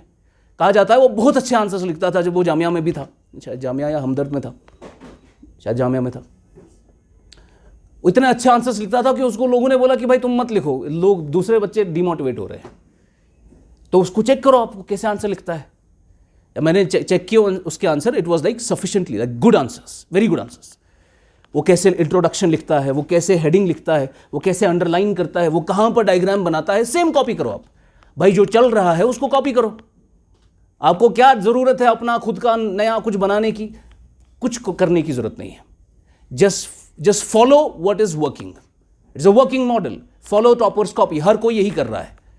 गौरव अग्रवाल जब आया था तो हर किसी ने उसका लेकर चला, फिर कनिष्क कटारिया आया, फिर उसका लेकर चले। अभी वसीम है तो वसीम का लेकर चलो। जो भी आपका फ्रेशर होता है, लाइक रीसेंट टॉपर होता है, उसके कॉपीज चेक करो। आप देखो कितना सीखोगे आप। आपको पता चलेगा वो जब आंसर लिखता है वो हमारी तरह आंसर नहीं लिखता। हम आंसर कैसे लिखेंगे? हम पूरा एक्सप्लेन करेंगे। मुझे टॉपिक पता है, मैं दिखाऊंगा कि मुझे सब आता है। और उस चक्कर में आप 150 की जगह 350 वर्ड लिखते हो, और 350 वर्ड जो लिखे आपने, आपका दूसरा क्वेश्चन गया। बिकॉज टाइम, इतना टाइम नहीं है। 150 का मतलब 150, इनफैक्ट 140, नॉट इवन 160। आपको कंसाइसली लिखना है। तो आपको दिखेगा जब टॉपर लिखता है वो लिखता ही नहीं पूरा, वो सिर्फ कीवर्ड लिखता है। उसको हम कहते हैं टेलीस्कोपिक राइटिंग। वो हेडिंग डालेगा, कीवर्ड लिखेगा, हेडिंग डालेगा, कीवर्ड लिखेगा, वो सीधा सेंटेंस लिखता ही नहीं है। तो कोई टाइम ही नहीं है उधर। जब आप मेंस का पहला मेंस लिखने जाओगे आपका हाथ दर्द करेगा, इतना ज़्यादा कंटेंट लिखना होता है। आपके जितना भी टाइम आपको मिलता है, 9 मिनट में ऑन एन एवरेज आपको एक आंसर लिखना है। अगर आपने 11 मिनट दे दिए, जो 2 मिनट आपने एक्स्ट्रा दिए वो आपके नहीं है, वो किसी दूसरे क्वेश्चन के हैं, वो तो गया आपका, उसमें आप टाइम कम है। तो इसीलिए जैसे ये कहा था सबसे पहले अनुदीप दुरिशेट्टी ने, all India rank 1। Anudeep qualify became all India rank 1 in his 5th attempt. पहले 4 अटेम्प्ट में वो कहता है मैंने क्या गलतियां की। 5वें अटेम्प्ट में सीधा ऑल इंडिया रैंक 1 बनाओ, बिकॉज उसने स्ट्रैटेजी चेंज की। उसने ये कहा मैं पहले 4 अटेम्प्ट में ये करता था, 20 क्वेश्चन है, मैं 20 में से देखता था मुझे सबसे अच्छे कौन आते हैं। सबसे अच्छे उसको 14-15 क्वेश्चन आते थे। 14-15 क्वेश्चन वो टॉप क्वालिटी में लिखता था। बाकी में ऐसे ही रफा दफा करके 2-3 क्वेश्चन छोड़ भी दिया। उसको लगा कि क्योंकि मैंने 15 क्वेश्चन बहुत अच्छे लिखे वो मुझे ज़्यादा मार्क्स देगा। ये उसने 4 अटेम्प्ट में किया, हर अटेम्प्ट में फेल हो गया वो। 5वें अटेम्प्ट में किसी ने उसको बोला तुम 15 क्वेश्चन में फोकस मत करो, तुम 20 क्वेश्चन बराबर अटेम्प्ट करके आओ। 5वें अटेम्प्ट में उसने 20 के 20 क्वेश्चन अटेम्प्ट के, he directly became all India rank 1। तो वो ये कहता है कि आपको फोकस नहीं करना है कि मैं एक क्वेश्चन को बहुत अच्छा लिखूं। आप एवरेज लिखो लेकिन 20 के 20। अब ये कौन बता, ये टॉपर बता रहा है वो, क्योंकि उसके लिए चला वो, अपना दिमाग लगाने की जरूरत है, because you don't have experience. जिन लोगों ने किया है, just ask them, they will tell you कि ये करो, it will work, because it is working already for other people. समझ आ रहा है आपको? तो this is for mains examination. Toppers copy very important. Topper लिखता कैसे है? आरुषि के नोट्स चेक करो आप, उसने कैसे लिखा हो। आजकल तो जब सोशल मीडिया का ज़माना है, जो भी अब निकलता है वो अपनी यूट्यूब चैनल खोल लेता है, टेलीग्राम चैनल खोल लेता है, फिर अपने नोट्स शेयर करता है टेलीग्राम में। Just join these channels and see how they are writing their answers, you will get a lot of insights. तो this is how you study, this is the strategy कि आपको ये पढ़ाई कैसे करनी है। समझा? And not get in too much detail, because already YouTube पे काफ़ी सारे लेक्चर्स है। पैटर्न क्या है, प्रीलिम्स क्या होता है, मेंस क्या होता है, इंटरव्यू क्या होता है, वो सब कुछ एक सिंपल गूगल सर्च मारो, सब कुछ डिटेल में आ जाएगा आपको। अगर आप में इतनी भी सलाहियत नहीं है कि आपको ये नहीं पता कि मेंस में पेपर कितने हैं और किस पेपर में क्या पूछा जाता है, then you should not think about joining civil services. इतनी इंटेलिजेंस तो बेसिक्स है कि घर पे थोड़ा मेहनत करो, पैटर्न निकालो और देखो किस पेपर में क्या आता है, इतना तो आपको आ जाएगा। तो वो करना आपकी जिम्मेदारी है। जस्ट फाइंड आउट कि एग्जाम का पैटर्न क्या, प्रीलिम्स का, मेंस का, इंटरव्यू का। उसके बाद आपको देखना है कि this is the thing that you will not get on these websites या यूट्यूब पे, बहुत मुश्किल है। ये असल तरीका है पढ़ने का। सिलेबस का टॉपिक PYQ से, डायमेंशन और future year question toppers copy से, टॉपर कॉपी से या मॉडल आंसर से या फोरम की टेस्ट सीरीज से, वहीं से मिलता है सब। बिना इस चीज़ के कोई क्वालिफाई नहीं करता। ये मैं आपको वसूख से कह रहा हूँ। हर एक बंदे ने जिसने भी क्वालिफाई किया है has not qualified without a test series. It is must. इतना क्लियर हुआ? कोई क्वेश्चन?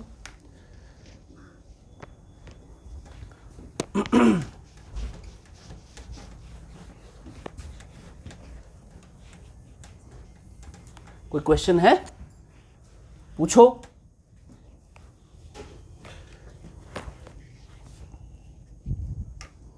नाउ सी, ये तो हो गया what is the strategy. Strategy क्या है? लेवल 1 में I told you go for syllabus, level 2 में I told you go for PYQs, level 3 में I told you go for FYQs। That is the strategy. सवाल आपको लेवल 3 से आते हैं, ठीक है? अब इसके लिए हाउ टू डू इट, या कहाँ से, सोर्सेस। नाउ सी, आपको अब पढ़ना कहाँ से है? शॉर्ट में मैं सिलेबस का एक टॉपिक निकालता हूँ। सिलेबस का मैंने टॉपिक निकाला, let's assume for the sake of argument, Indian economy. Indian economy is a topic जो प्रीलिम्स में भी है, जो मेंस में भी है। मेंस का जो सिलेबस जब आप घर जाके देखेंगे, आपको दिखेगा थोड़ा डिफाइंड है, थोड़ा ज़्यादा उन्होंने डिफाइन किया है कि क्या क्या पूछेंगे। प्री में कुछ डिफाइंड नहीं होता है। प्री में बस बोल दिया इंडियन इकोनॉमी है, उसमें क्या है वो तुम खुद सोचो, हम इकोनॉमी पूछेंगे। मेंस में थोड़ा डिटेल में है कि भाई एग्रीकल्चरल मार्केटिंग पूछेंगे आपसे, हम फूड प्रोसेसिंग इंडस्ट्रीज पूछेंगे आपसे, हम लैंड रिफॉर्म्स पूछेंगे। वो वहीं से दिया है कि ये पूछेंगे और वहीं से सवाल आते भी है। अब यहाँ पर सवाल मैंने इंडियन इकोनॉमी निकाला, अब मैं पढ़ूँ कहाँ से ये? अब आप जब क्वेश्चन ये निकालते हो, जैसे मैं आपको बेसिक्स दे रहा हूँ कि इस सब्जेक्ट में एक तो आपको बेसिक्स कवर करना है, प्लस आपको एडवांस कवर करना है। सवाल आएंगे एडवांस से, लेकिन एडवांस समझ नहीं आएगा बिना बेसिक्स के। डायरेक्टली एडवांस से क्वेश्चन मिल जाएंगे आपको। अगर आप में इतनी सलाहियत है, आप सीधा टेस्ट सीरीज निकालो, सीधा करंट अफेयर पढ़ो, आपको वहीं से क्वेश्चन आ जाएंगे, पर you will not be able to understand कि बोल क्या रहा है।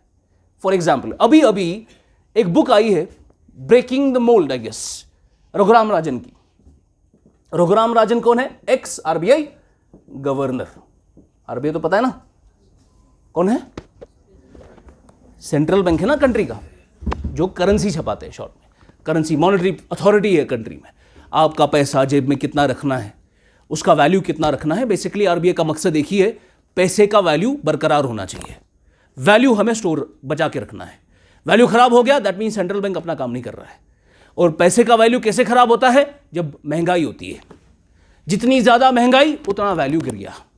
पहले आप 10 रुपए में वो खरीद पाते थे, अब 10 रुपए में नहीं खरीद पाओगे बिकॉज वो महंगी हो गई है, तो वैल्यू गिर गया आपके पैसे का। तो वैल्यू को प्रिजर्व करने का काम RBI का होता है। RBI का गवर्नर है रघुराम राजन थे, फिर IMF में चले गए, अभी प्रोफेसर है। रघुराम राजन ने किताब लिखी, उन्होंने कहा आमतौर पर डेवलप्ड वर्ल्ड में हमने ये देखा कि लोग सबसे ज्यादा पहले एग्रीकल्चर से काम करते हैं, और एग्रीकल्चर देश को सबसे ज्यादा प्रोडक्शन देता है, सबसे ज्यादा इनकम देता है एग्रीकल्चर सबसे ज्यादा। उसके बाद लोग धीरे धीरे शिफ्ट करते हैं इंडस्ट्रीज की तरफ, इंडस्ट्रीज से अपना लाइवलीहुड निकालते हैं, एम्प्लॉयमेंट निकालते हैं, इंडस्ट्रीज से जॉब्स मिलते हैं, और इंडस्ट्रीज से उनको सबसे ज्यादा इनकम मिलता है देश को। फिर वो शिफ्ट करते हैं सर्विसेज की तरफ। फिर सर्विसेज, सेवाएं, जैसे मैं आपको एक सर्विस दे रहा हूं, I am not selling you a product, मैं आपको राइस नहीं बेच रहा, मैं आपको फ्रूट्स नहीं बेच रहा, मैं आपको फिशेस नहीं बेच रहा, मैं आपको कोई मैन्युफैक्चरिंग प्रोडक्ट नहीं बेच रहा, मैं आपको सर्विस बेच रहा हूं। यह सर्विस सेक्टर का हिस्सा है। ट्रांसपोर्टेशन, आप किसी गाड़ी में चढ़े गए, ड्राइवर आपको क्या बेच रहा है? ट्रांसपोर्टेशन की सर्विस बेच रहा है। आप चले गए ताजमहल, वहां गाइड मिला आपको, वो गाइड आपको क्या बेच रहा है? वो आपको सर्विस बेच रहा है। आप बैंक में चले गए, वो आपसे बात कर रहा है, वो आपको क्या बेच रहा है? सर्विस बेच रहा है। इंश्योरेंस सर्विस, सब कुछ सर्विस है। तो सर्विसेज में धीरे धीरे कंट्री जब मैच्योर होती है, सर्विसेज में सबसे ज्यादा जॉब्स मिलते हैं, और सर्विसेज से सबसे ज्यादा देश को इनकम मिलता है। यह कंट्रीज की आमतौर पर उनकी ट्रैजेक्टरी होती है। पहले एग्रीकल्चर, फिर धीरे धीरे इंडस्ट्री, फिर सर्विसेज, आखिर में। इंडिया ने क्या देखा? इंडिया ने देखा हम एग्रीकल्चर से सीधा हमने छलांग मारी सर्विसेज में। पहले हमारा सबसे ज्यादा इनकम कहां से आता था? एग्रीकल्चर। धीरे धीरे एग्रीकल्चर गिरने लगा, सर्विसेज उठने लगी, खासतौर पर 1991 के बाद। आज Indian economy is a service economy. Why? Because maximum GDP का कंट्रीब्यूशन कहां से आता है? Service sector. नेशनल इनकम का हिस्सा सबसे ज्यादा सर्विस सेक्टर से आता है। टूरिज्म सेक्टर है आपका, आईटी सेक्टर है, बीपीओज है। हम जिसको भी बोलते हैं भाई क्या काम कर रहे हो? अमेजोन में काम कर रहा हूं, है ना? कितने सारे लोग अमेजोन में काम कर रहे हैं, बाईजूस में काम कर रहे हैं। ये क्या है? This is service. हम यहां से, कश्मीर का लड़का कहां जाएगा? उसके पास है ही क्या? कश्मीर में क्या कर सकता है वो? अगर आपका, खास तौर पर अगर आप एम्प्लॉयड फैमिली से, एम्प्लॉयमेंट वाली फैमिली से हो, जो सरकारी मुलाजिम हैं, उनके लिए, उनके बच्चों के लिए बहुत मुश्किल है। बिकॉज अब तो ऐसा सिस्टम नहीं है कि मैं सरकार में घुस गया तो तुम्हें भी ले जाऊंगा अपने साथ। वो सिस्टम तो खत्म हो गया अब। तो मैं तो घुस गया, तुम्हारा क्या होगा मुझे नहीं पता। तो जो गवर्नमेंट एम्प्लॉयज है, उनके बच्चों का कोई, 2 मिनट रुकते हैं।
नाउ सी, तो मैं कह रहा था पहले जो इमेच्योर इकोनॉमीज होती है वो एग्रीकल्चर पे होती है, फिर इंडस्ट्रीज पे जाती है, धीरे धीरे सर्विसेज में जाती है। इंडिया ने सीधा छलांग मार दिया एग्रीकल्चर से सर्विसेज में।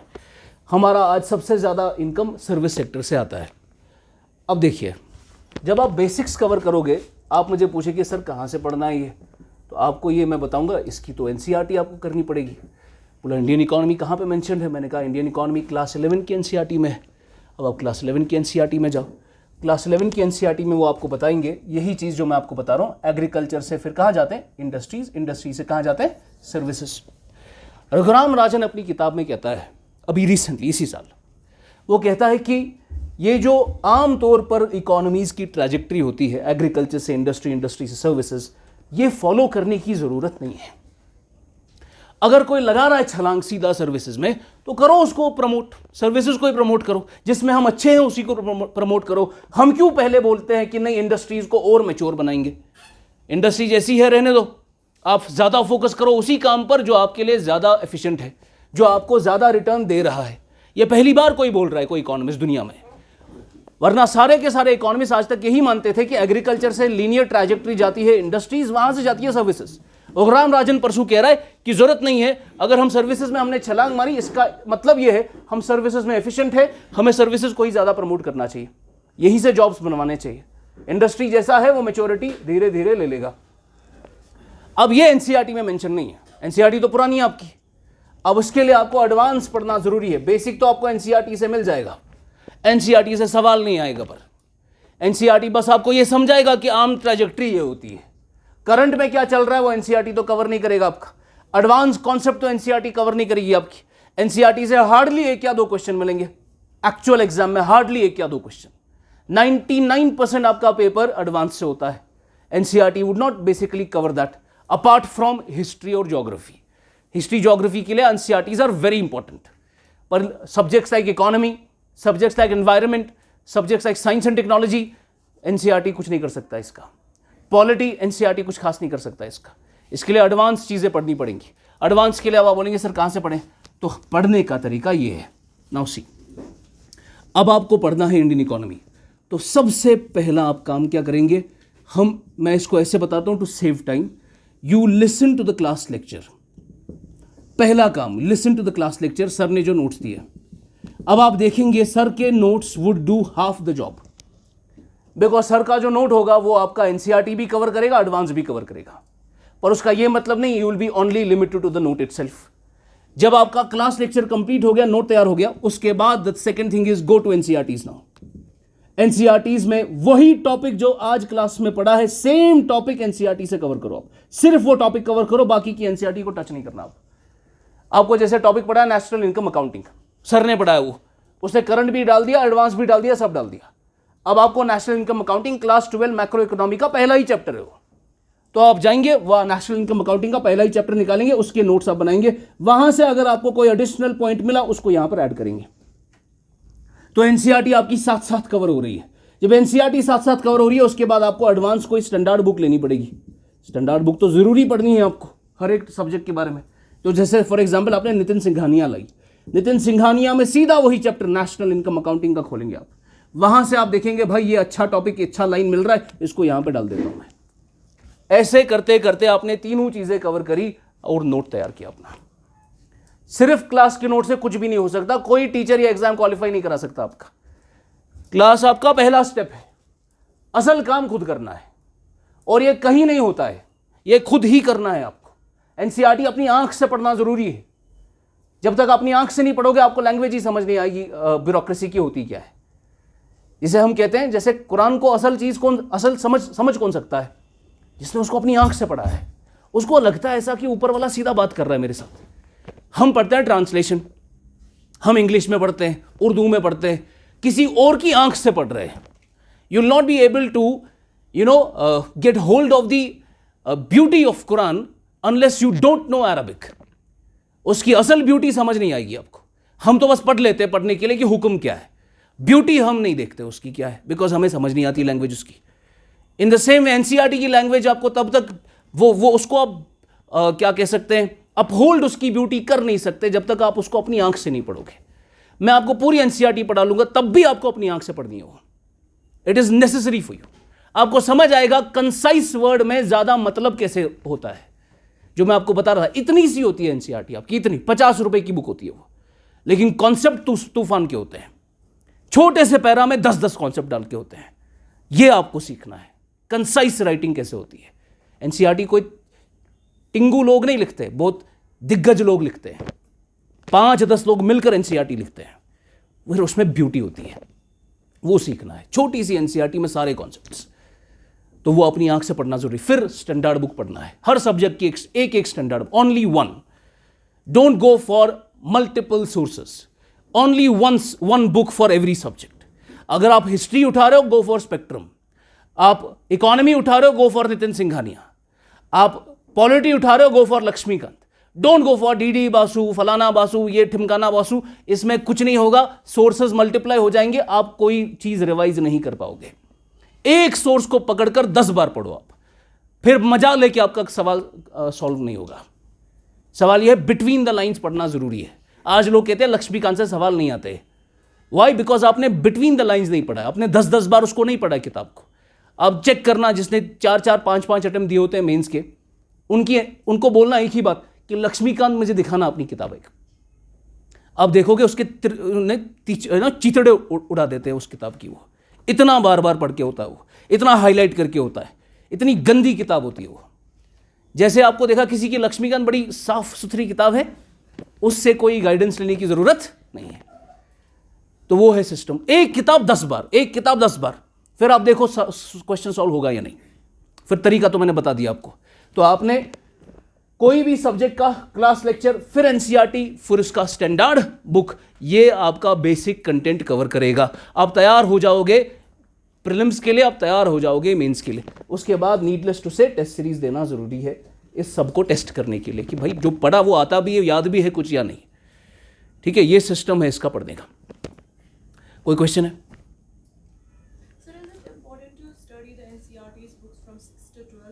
It is not important. Now see, very good question. Suppose there is a student, humanities background का, उसने 10th में साइंस नहीं छोड़ा, उसने 5th में साइंस छोड़ा था। उसको साइंस गंदा ही लगता है टोटल। 9th में भी फेल हुआ था, पता नहीं कैसे नकल करके पास किया उसने। अब उस बच्चे को साइंस के साथ नफरत है, but he has to cover science and tech. तो साइंस एंड टेक में तो अच्छा खासा साइंस आता है। ऐसे बच्चे को जाना चाहिए 7th, 8th, 9th, 10th पे, बिकॉज उसको और बेसिक्स करना है। अगर आपको सीधा 11th, 12th समझ आता है, don't go for 9th, 8th, 9th, 10th, जरूरत ही नहीं है उसकी, वो रिपीट होता है फिर। अगर आपको 11th, 12th में समझने में दिक्कत आता है, देन गो डाउन, फिर 10th पे जाओ, फिर 9th पे जाओ, फिर 8th पे जाओ। ज्योग्राफी लोगों को नहीं समझ आता 11th क्लास, इसीलिए टॉपर्स कहते हैं 6th से शुरू करो। वाई? 11th समझ नहीं आएगा, वरना जिसको 11th समझ आ जाएगा क्लास लेक्चर की हेल्प से, उसको 6th पढ़ने की जरूरत है ही नहीं। तो गो बैकवर्ड, 6 से शुरू मत करो, 11 से शुरू करो। नहीं समझ आ रहा फिर नीचे जाओ। समझ आ रहा? दैट्स। और कोई? आपका कुछ बोल रहे थे आप? न्यूज़पेपर पढ़ना है या नहीं पढ़ना है, कब पढ़ना है, क्या सिस्टम है? न्यूज़पेपर बहुत इंपॉर्टेंट है। जैसे मैंने आपको कहा एनसीईआरटी की लैंग्वेज, एनसीईआरटी का मज़ा, ऐसे न्यूज़पेपर का एक मज़ा होता है। लेकिन ऐसा नहीं है न्यूज़पेपर के बगैर क्वालिफाई नहीं हुआ है। केएस की मैं आपको एग्जाम्पल नाम दे के बता सकता हूं, किन लोगों ने बिना अखबार को देखे रैंक 2, रैंक 3, रैंक 5 लाई है, बिना अखबार को देखे। उन्होंने अखबार देखा भी नहीं, एनसीईआरटी पढ़ी भी नहीं, फिर भी आ गया। पर यूपीएससी ऐसा नहीं है। यूपीएससी चाहता है बड़े सीरियस लोग, अखबार पढ़ने वाले लोग। अखबार से अच्छा मटेरियल कहीं नहीं मिलेगा आपको।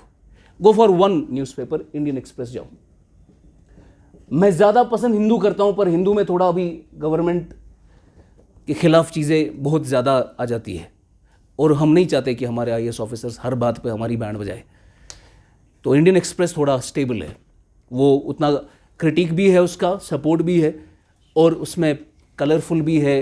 हिंदू की तरह उतना Hindu is very dry. Hindu को पढ़ने में जैसे किसी की बैंड बज जाती है, मज़ा नहीं आता। इसमें उन्हें अगर जैसे सेम मणिपुर क्राइसिस हो गया, तो हिंदू का अखबार का जो फोटो उठेगा वो पूरा ऐसा क्राइसिस उठाएगा, पूरा फोटो दिखाएगा। लेकिन इंडियन एक्सप्रेस उसी चीज़ को एक एंगल में दिखाएगा, एक बड़ा पैनोरामिक फोटो में। उसके फ़ोटोज़ भी अच्छे होते हैं, तो मज़ा आता है, लेकिन इंटरेस्टिंग है थोड़ा। तो हिंदू उतना उतना से थोड़ा ड्राई टाइप का है, लोगों को मज़ा नहीं आता उसमें। एक्सप्रेस इज़ गुड फ्रेशर्स के लिए खास तौर पर। कंटेंट सेम है। अब देखो, अब आप क्या करेंगे, आप एक्सप्रेस उठा रहे हैं, बगल वाला हिंदू उठा रहा है। आपने देखा एक्सप्रेस में मणिपुर क्राइसिस पर एक रिपोर्ट आई है, दूसरे ने देखा आरबीआई की रिपोर्ट आई है, फाइनेंशियल स्टेबिलिटी रिपोर्ट। हिंदू ने फाइनेंशियल स्टेबिलिटी रिपोर्ट कवर किया, आपने मणिपुर क्राइसिस कवर किया। अब आपको दिमाग में हो जाएगा मेरा तो वो टॉपिक छूट गया, अब मैं दोनों अखबार पढ़ूंगा। इससे आप परेशान ही हो जाओगे और कुछ नहीं, बिकॉज एक्सप्रेस वो टॉपिक अगले 2-3 दिन में कवर कर लेता है। एक अखबार पढ़ना है बस। अब जिसका इकोनॉमिक्स ऑप्शनल है उसको थोड़ा इकोनॉमिक टाइम्स या फाइनेंशियल टाइम्स ही पढ़ना पड़ता है। बाकी जनरल स्टडीज वालों के लिए just go for one newspaper only and don't make notes, for God sake don't make notes of newspapers. Newspaper के नोट बने बनाए मिल जाएंगे आपको। मंथली बेसिस पर आपको जो फ्री मैगजीन्स मिलती है विजन की वेबसाइट से, वो न्यूज़पेपर से निकाले होते हैं उन्हें, और एक न्यूज़पेपर नहीं 5 न्यूज़पेपर से निकाले होते हैं। आपको करना, न्यूज़पेपर पढ़ो अच्छे से, एडिटोरियल्स देखो क्या क्या चल रहा है, लैंग्वेज सीखो, उसके बाद न्यूज़ जो नोट्स है उसके वो आपको मंथली मिल जाएंगे नोटेड फॉर्म में। समझा? तो न्यूज़पेपर पढ़ना जरूरी है। Now see, there are some areas जहां पर you can not understand the newspaper, like for example economics. तो बिजनेस वाला सेक्शन जब आप एक्सप्रेस का पढ़ोगे आपको समझ नहीं आएगा। फॉर एग्जांपल आप देखेंगे आरबीआई ने कहा कि टेपर टैंट्रम अमेरिका में शुरू हो चुका है, देयरफॉर हमें यहां पर एग्रीगेट मनी सप्लाई बढ़ानी पड़ेगी। कुछ समझ आया? नहीं समझ आया ना?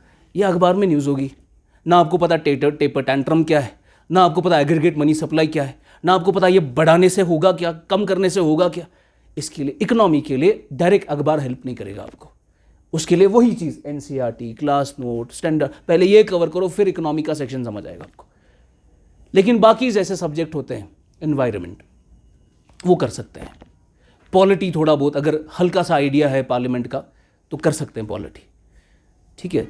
साइंस एंड टेक्नोलॉजी कर सकते हैं अगर बेसिक्स है थोड़ा सा, तो वो है। कुछ सेक्शन है थोड़ा डिफिकल्ट, उसको स्किप करना चाहिए। जैसे फॉर एग्जांपल आपने यहाँ कोचिंग शुरू करा या कहीं से भी कोचिंग शुरू करा, आपने अभी इकोनॉमिक्स पढ़ा नहीं, तो इकोनॉमी का सेक्शन छोड़ दो। जब इकोनॉमिक्स पढ़ लोगे फिर उसका सेक्शन भी पढ़ना शुरू करो। मंथली मैगजीन्स तो है ही आपके पास। एग्जाम देने से पहले 2 साल का करंट करके जाना है, 2 साल की मैगजीन्स, आई मीन टू से। अब उसमें कंजूसी नहीं करना। कुछ लोग क्या करते हैं, 1 साल की एक ही मैगजीन पढ़ते हैं, उसको बोलते हैं 365 शॉर्ट। मैं मुझसे ज़्यादा मांग तक मुझे शॉर्ट दे दो, बस ये पढ़ना है, बस इससे हो जाए। शॉर्ट के चक्कर में फंसना नहीं आप। 365 फेल हो गया इस बार 2023 में। विजन का 365 आता है, वो चला ही नहीं। इसलिए मंथली मैगजीन पढ़नी है, हर महीने वाली। उसमें कॉम्प्रहेंसिव कवरेज होती है, बेसिक्स भी कवर करके देते हैं, एडवांस भी कवर करके देते हैं। और कुछ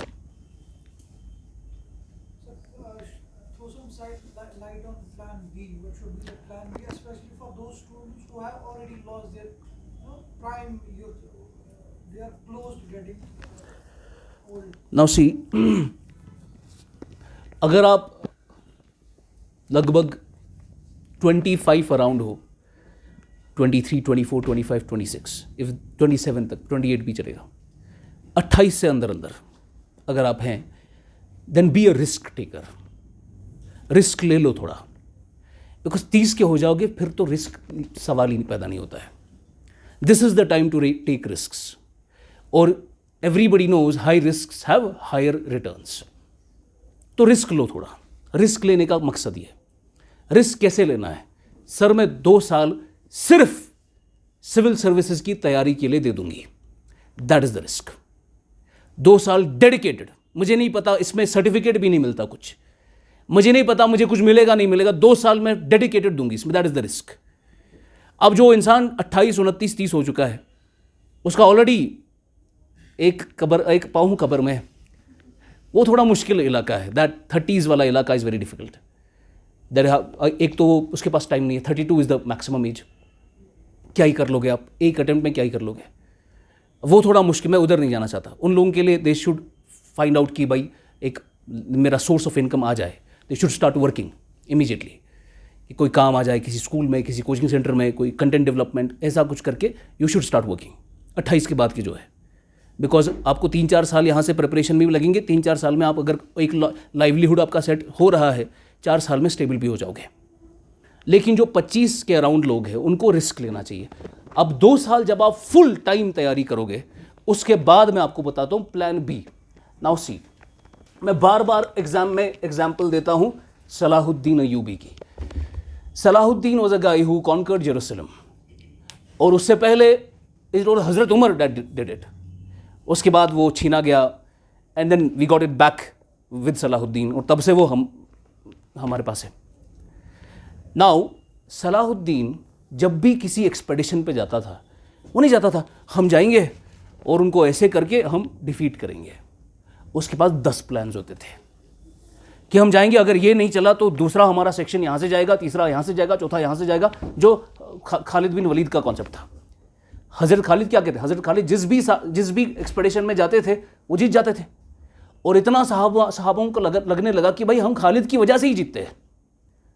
और फिर एक हज़रत उमर को लगा कि नहीं, ये अब गलत हो रहा है, लोगों को लगता है कि हम खालिद की वजह से जीत रहे हैं, तो उन्हें हज़रत खालिद को रोक दिया कि आप अब नहीं जा सकते, आप नहीं जिता रहे, हमें ऊपर वाला जिता रहा है। तो ये था वो खालिद क्यों जीतता था, बिकॉज उसके पास 10 प्लान होते थे। जंग ओहद में जो मुसलमानों ने धक्का खाया, that was only because of Khalid. उसके पास 2 प्लान थे कि मैं कैसे हराऊंगा इनको। नाउ एक स्मार्ट इंसान 10-10 प्लान के साथ चलता है, उसका नहीं है भाई आईएएस है तो बस आईएएस ही है। मैं आपको बता रहा हूं कि प्लान 10 होने चाहिए, प्लान बी नहीं, प्लान ABCDEFGH होने चाहिए आपके पास। कैसे? आप 2 साल चुपचाप पहले प्रिपरेशन करो, don't even think about a plan B. 2 साल फुल रिस्क टेकिंग बता रहा हूं मैं आपको, फुल ऑन 2 साल फोकस के साथ 6 घंटा रोजाना, मिनिमम 6 घंटा रोजाना आप दे रहे हो, और आपने इन 2 सालों में सारा जनरल स्टडीज कवर किया, आपने अपना ऑप्शनल कवर किया, आपने आंसर राइटिंग सीख ली, आपकी पर्सनालिटी में बदलाव आ गया। उसके बाद आपके पास 10 प्लान होने चाहिए। अब with the level of knowledge that I have, I will go and right the exam of IAS। मैं CAPF का एग्जाम दूंगा, मैं CDS का एग्जाम दूंगा, मैं SSC का एग्जाम दूंगा, मैं JKPSC का एग्जाम दूंगा, मैं NT का एग्जाम दूंगा, मैं SSB का एग्जाम दूंगा। ढेरों सारे पोस्ट है, सब के सब देने आपको। मैं आपको एग्जाम्पल देता हूं। मनान था, मनान Bhatt, he became IPS this year only. जिस साल उसका UPSC में निकला, उस साल ही टोल्ड मी KS का भी एग्जाम दिया था, वो भी निकला, JKPSI भी दिया था। आज वो IPS है, JKPSI जो परसों एग्जाम हुआ SSB का, वो भी दिया था उसने, वो भी क्वालिफाई उसका। ये है लोग। आप एक इसमें कितना IAS में कितने ही लोग बनते हैं IAS पता है आपको? 0.1%। That is the success rate. And Allah करे कि आप उस 0.1% में हो, पर 99.9% आप नहीं होने वाले हो। बेसिक लॉ ऑफ प्रोबेबिलिटी है, मैक्सिमम चांस है कि नहीं होगा। फिर क्या करेंगे? नॉलेज है मेरे पास, सिलेबस सेम है, जो पोस्ट आएगा सबके लिए बैठो आप। ये प्लान्स बनते हैं इसके, और इसके बाद भी अगर कहीं नहीं हुआ तो शायद आप ठीक से नहीं पढ़ रहे थे, आपने 2 साल सही से नहीं लगाए। लोग घुसते हैं इसमें। This preparation, I will tell you, there is one indicator, एक मेजरमेंट है इस प्रिपरेशन का। वो मेजरमेंट आपको बोलेगा वेदर आप ठीक कर रहे हो या आप इस प्रिपरेशन में ठीक नहीं कर रहे हो। जब तक आपको अपने आइडियोलॉजी में, अपनी पर्सनालिटी में बदलाव नहीं दिखेगा, तब तक आपकी प्रिपरेशन दुरुस्त नहीं है। सही प्रिपरेशन आपको बदलाव लेकर देती है, आपकी सोच में बदलाव आता है, आप में कॉन्फिडेंस आता है, आप खड़े होते हो अपने राइट्स के लिए, अपने हक के लिए। ये प्रिपरेशन आपको दे देगा वो। अगर ये बदलाव नहीं है, then you are not doing it right, और you do it right. This is the way, जो मैं आपको बता रहा हूं ना, I am telling you with all my heart, this is the way. उसके बाद भी 99% of this class would not even do it.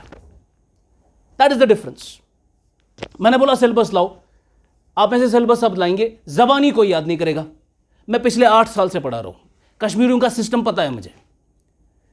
अभी हमारे 2 बैचेस साथ चल रहे हैं, अराउंड 150+ स्टूडेंट्स है, और उनमें से hardly 1% students have learned it. और मैं पिछले 2 साल से उनको यही बात बता रहा हूं। जब आप मान ही नहीं रहे हो तो आपका क्या, हम क्या कर सकते हैं फिर उसका? आपको सिलेबस याद नहीं है, आपने PYQ चेक नहीं करे अभी तक। मैं क्लास में PYQ कराता हूं, जैसे मैं जो भी सब्जेक्ट उठाऊंगा, मैं पिछले 10 साल की PYQ क्लास में ही कराता हूं। क्लास में कराने पड़ते हैं। वाई? बिकॉज वो खुद नहीं करता है बच्चा। उसके बाद मैंने उसको बोला जाके टेस्ट सीरीज चेक करना, वो नहीं करेगा। फिर वो बोलेगा हमारा प्लान बी क्या है? भाई प्लान ए तुम्हारा सही से नहीं हो रहा, तुम्हारा प्लान बी भी सही से नहीं जाएगा। तुम इंसान ही नहीं हो उस तरीके के। तो अगर आप नहीं बदल रहे तो इसका मतलब प्रिपरेशन सही नहीं है आपकी। ये सिस्टम, ये इसका इंडिकेटर है।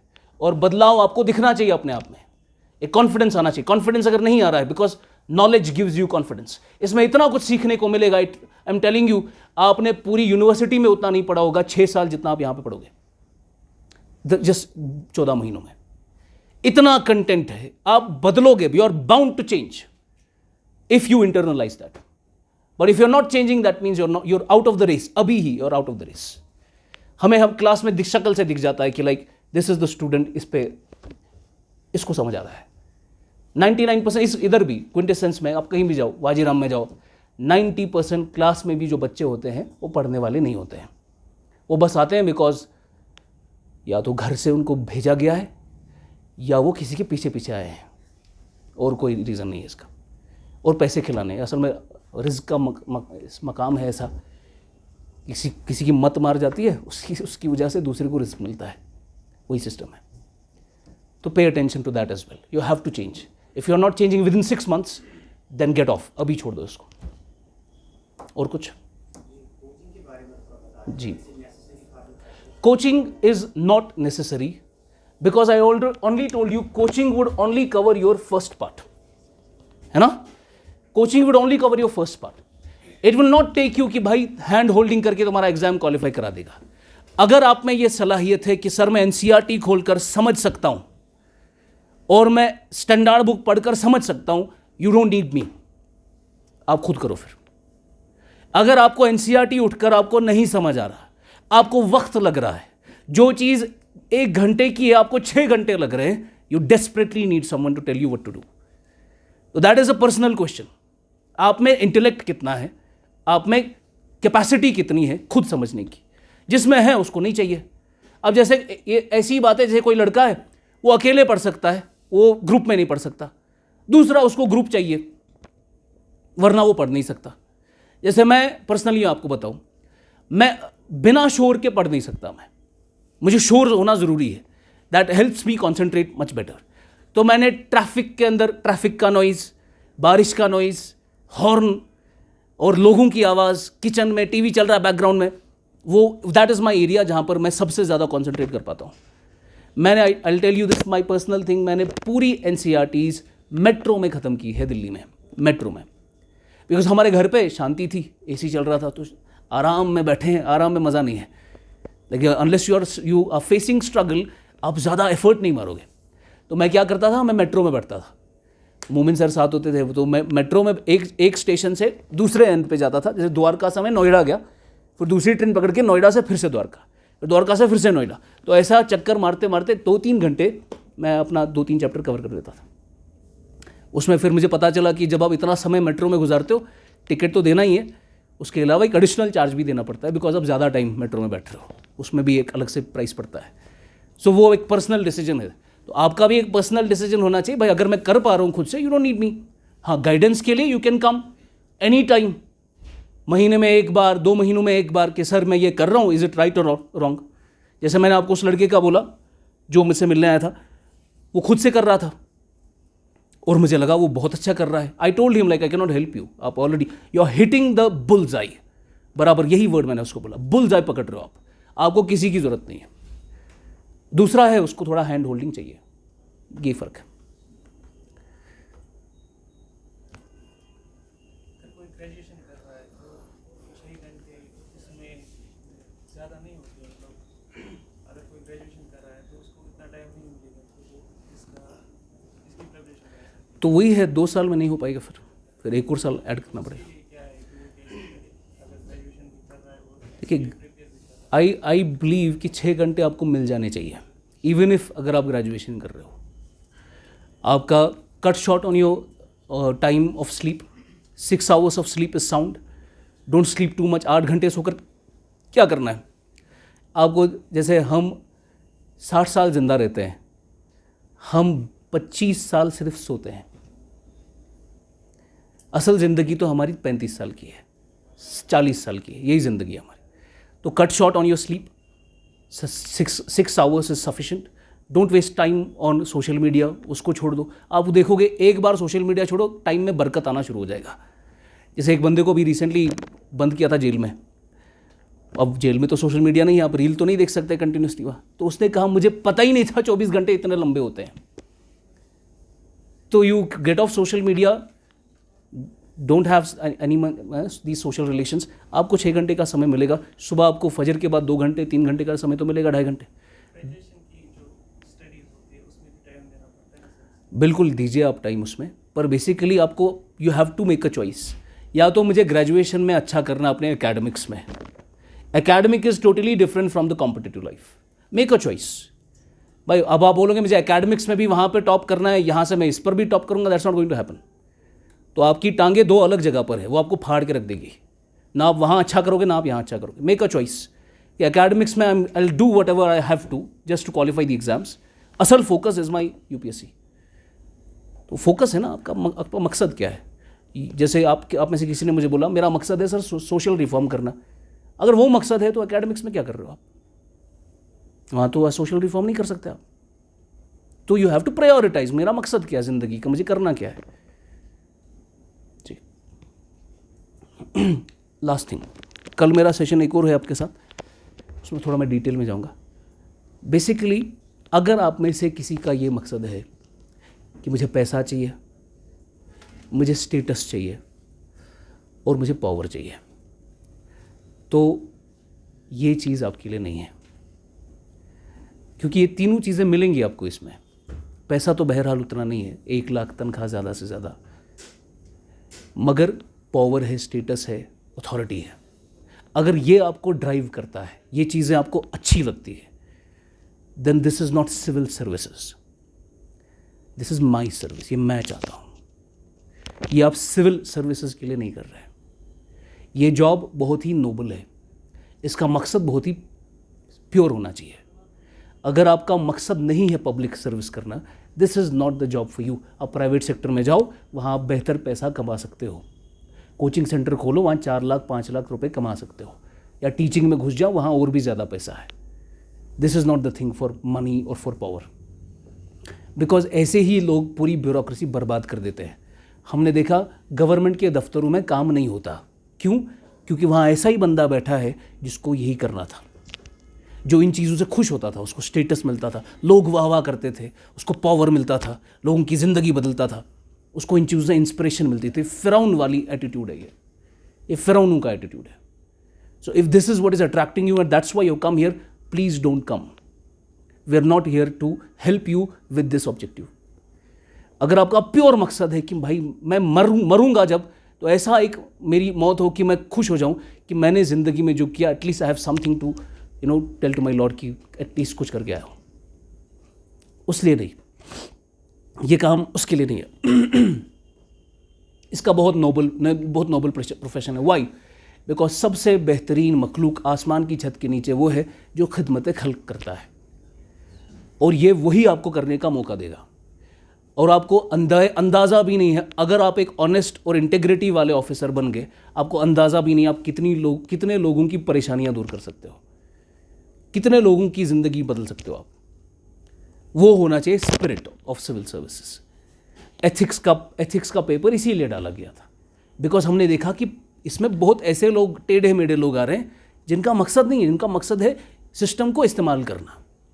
इसीलिए आप देख रहे हैं, आपको क्यों दिखता है 400 करोड़ 500 करोड़ का करप्शन होता है इसमें। आईएएस ऑफिसर, यहाँ से आपको मैं बता दूँ, मुझे अभी रिसेंटली यूपी के एक ऑफिसर ने, मेरा कलीग था, हमारी बात हो रही थी, ही टोल्ड मी यूपी के बजट का 5%, टोटल बजट एलोकेशन जितना भी होता है उसका 5% ऑलरेडी रिजर्व्ड होता है ब्यूरोक्रेसी के लिए। चीफ मिनिस्टर से लेकर नीचे पटवारी तक सारा सिस्टम करप्टेड है। तो ये system every state has it. Kashmir क्या है? Is one of the most corrupt states, UTs in the country, one of the most corrupt. हम ही लोग, क्योंकि हमें अथॉरिटी मिल गई, इट करप्ट्स यू। आप देख रहे हैं आपके बगल में सारा खराब हो रहा है, आप एक मजनू की तरह पागल हो जो आप ही नहीं कर रहे, तो आपको अपना ही आप एक आउटकास्ट लगता है। आप बोलते हैं जब सब कर रहे हैं तो शायद ठीक ही होगा। मेरे दोस्त ने मुझे कहा कि जिस दिन मेरा सिलेक्शन हुआ पहले ही दिन मुझे एक एनवेलप मिला। मैंने उसमें कहा इसमें क्या है? बोला सर इसमें शेयर है आज का। पहले ही दिन 18,000 का पहला शेयर मिला था उसको। एक दिन में 18,000 एक शेयर मिलता है, 20,000, 25,000, 45,000 चलता रहता है सिस्टम। ऐसे लोग आपको कैसे, एक आईएएस ऑफिसर भाई, एक आईएएस ऑफिसर बिस्को में अपने बच्चे का एडमिशन नहीं करा सकता, तो पैसे नहीं होते उसके पास। लेकिन आप क्या देखते हैं कि उनके पास ज़मीन है, 8 मकान बनाए। आप जाइए वहाँ गुपकार से लेकर आप वहाँ एयरपोर्ट रोड पे जाओ, वो मकान ही मकान है, कहाँ से लाए? This the system is corrupt. तो वहाँ पर you have to get in and if अगर आप सही इंटेग्रिटी वाले इंसान हो, आपको मरना याद है, तो बस फिर नीयत दुरुस्त होगी, ऊपर वाला भी मदद करेगा। ठीक है। आप कल क्या करिए, आज तो चलो आप रैंडमली हो गया, कल आप क्वेश्चंस बनाकर लाइए, जो भी जिसके भी सवाल है, जो भी आपके डाउट्स हैं regarding civil services preparation. I will take all those questions tomorrow. और कल मुझे एक और टॉपिक करना है, वो भी करेंगे। परसों से हमारे क्लासेस रिज्यूम हो रहे हैं। अब जिनका जो हमने अभ्यास के तहत सिस्टम बनाया था उसका मैं बता दूं, जो स्कॉलरशिप के तहत है उनका स्कॉलरशिप टेस्ट में जितने मार्क्स आए हैं उसके हिसाब से उनको स्कॉलरशिप मैम बता देगी कितना है। जिनका कैटेगरी है, हमने क्या रखा है कि यूपीएससी और केएस उन्होंने कैटेगरीज को कितनी वेटेज दी है, सेम वेटेज हमने कॉपी की है। तो हमने जिसको जितना डिस्काउंट देना है उनके एडमिशन पे, that is based on what is the standard of JKPSC and UPSC. वो उन्हीं का स्टैंडर्ड है, किसको ज़्यादा ज़रूरत है अकॉर्डिंग टू द कमिटीज़। तो हमने उसका एक पूरा स्लैब बनाया है। तो उस स्लैब के तहत आपको अपना स्लैब दिखेगा, आप अंदर जाएंगे एक एक करके। जिसका डॉक्यूमेंट वेरिफिकेशन हो चुका है उसको फिर मैम के पास जाना है, वो उनको अपना अपना एक सर्टिफिकेट देगी, उस पर आपका फाइनल जितना भी होगा वो मैम बता देगी आपको। ठीक है। कैटेगरी वालों के लिए there is a limitation, we only have 50 seats for them. So उसमें first come first serve basis ही चलेगा, बिकॉज हम किसी को प्रेफरेंस नहीं देना चाहते। तो 50 सीट ही अवेलेबल है, वो आप देख लेना किसके हिसाब से। परसों से हमारा रेगुलर पहला क्लास शुरू हो जाएगा। ठीक है।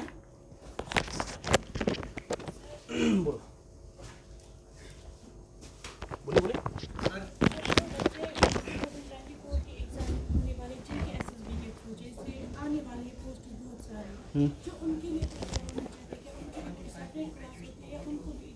एसएसबी तो अलग है, वो अलग है। ये सिर्फ सिविल सर्विसेज का है, आईएएस और केएस का।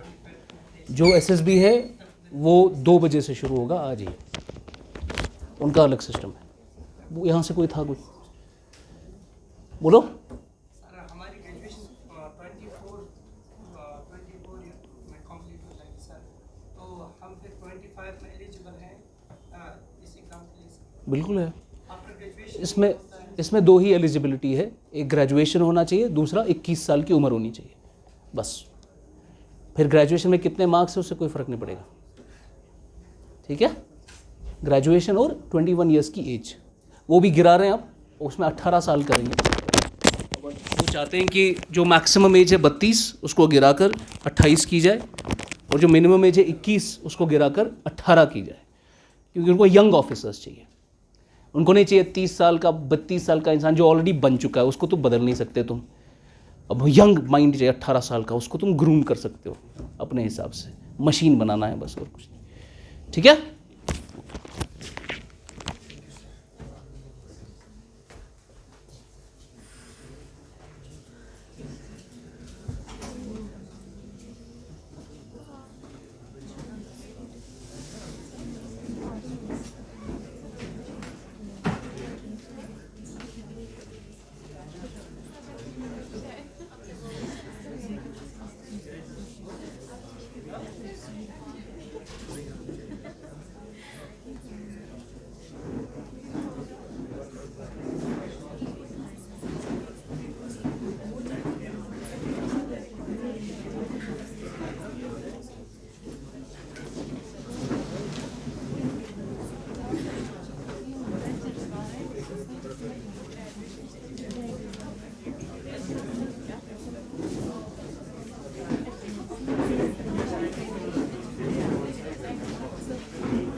हो गया आपका?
यहाँ से दिखाई नहीं दे रहा है, यहाँ से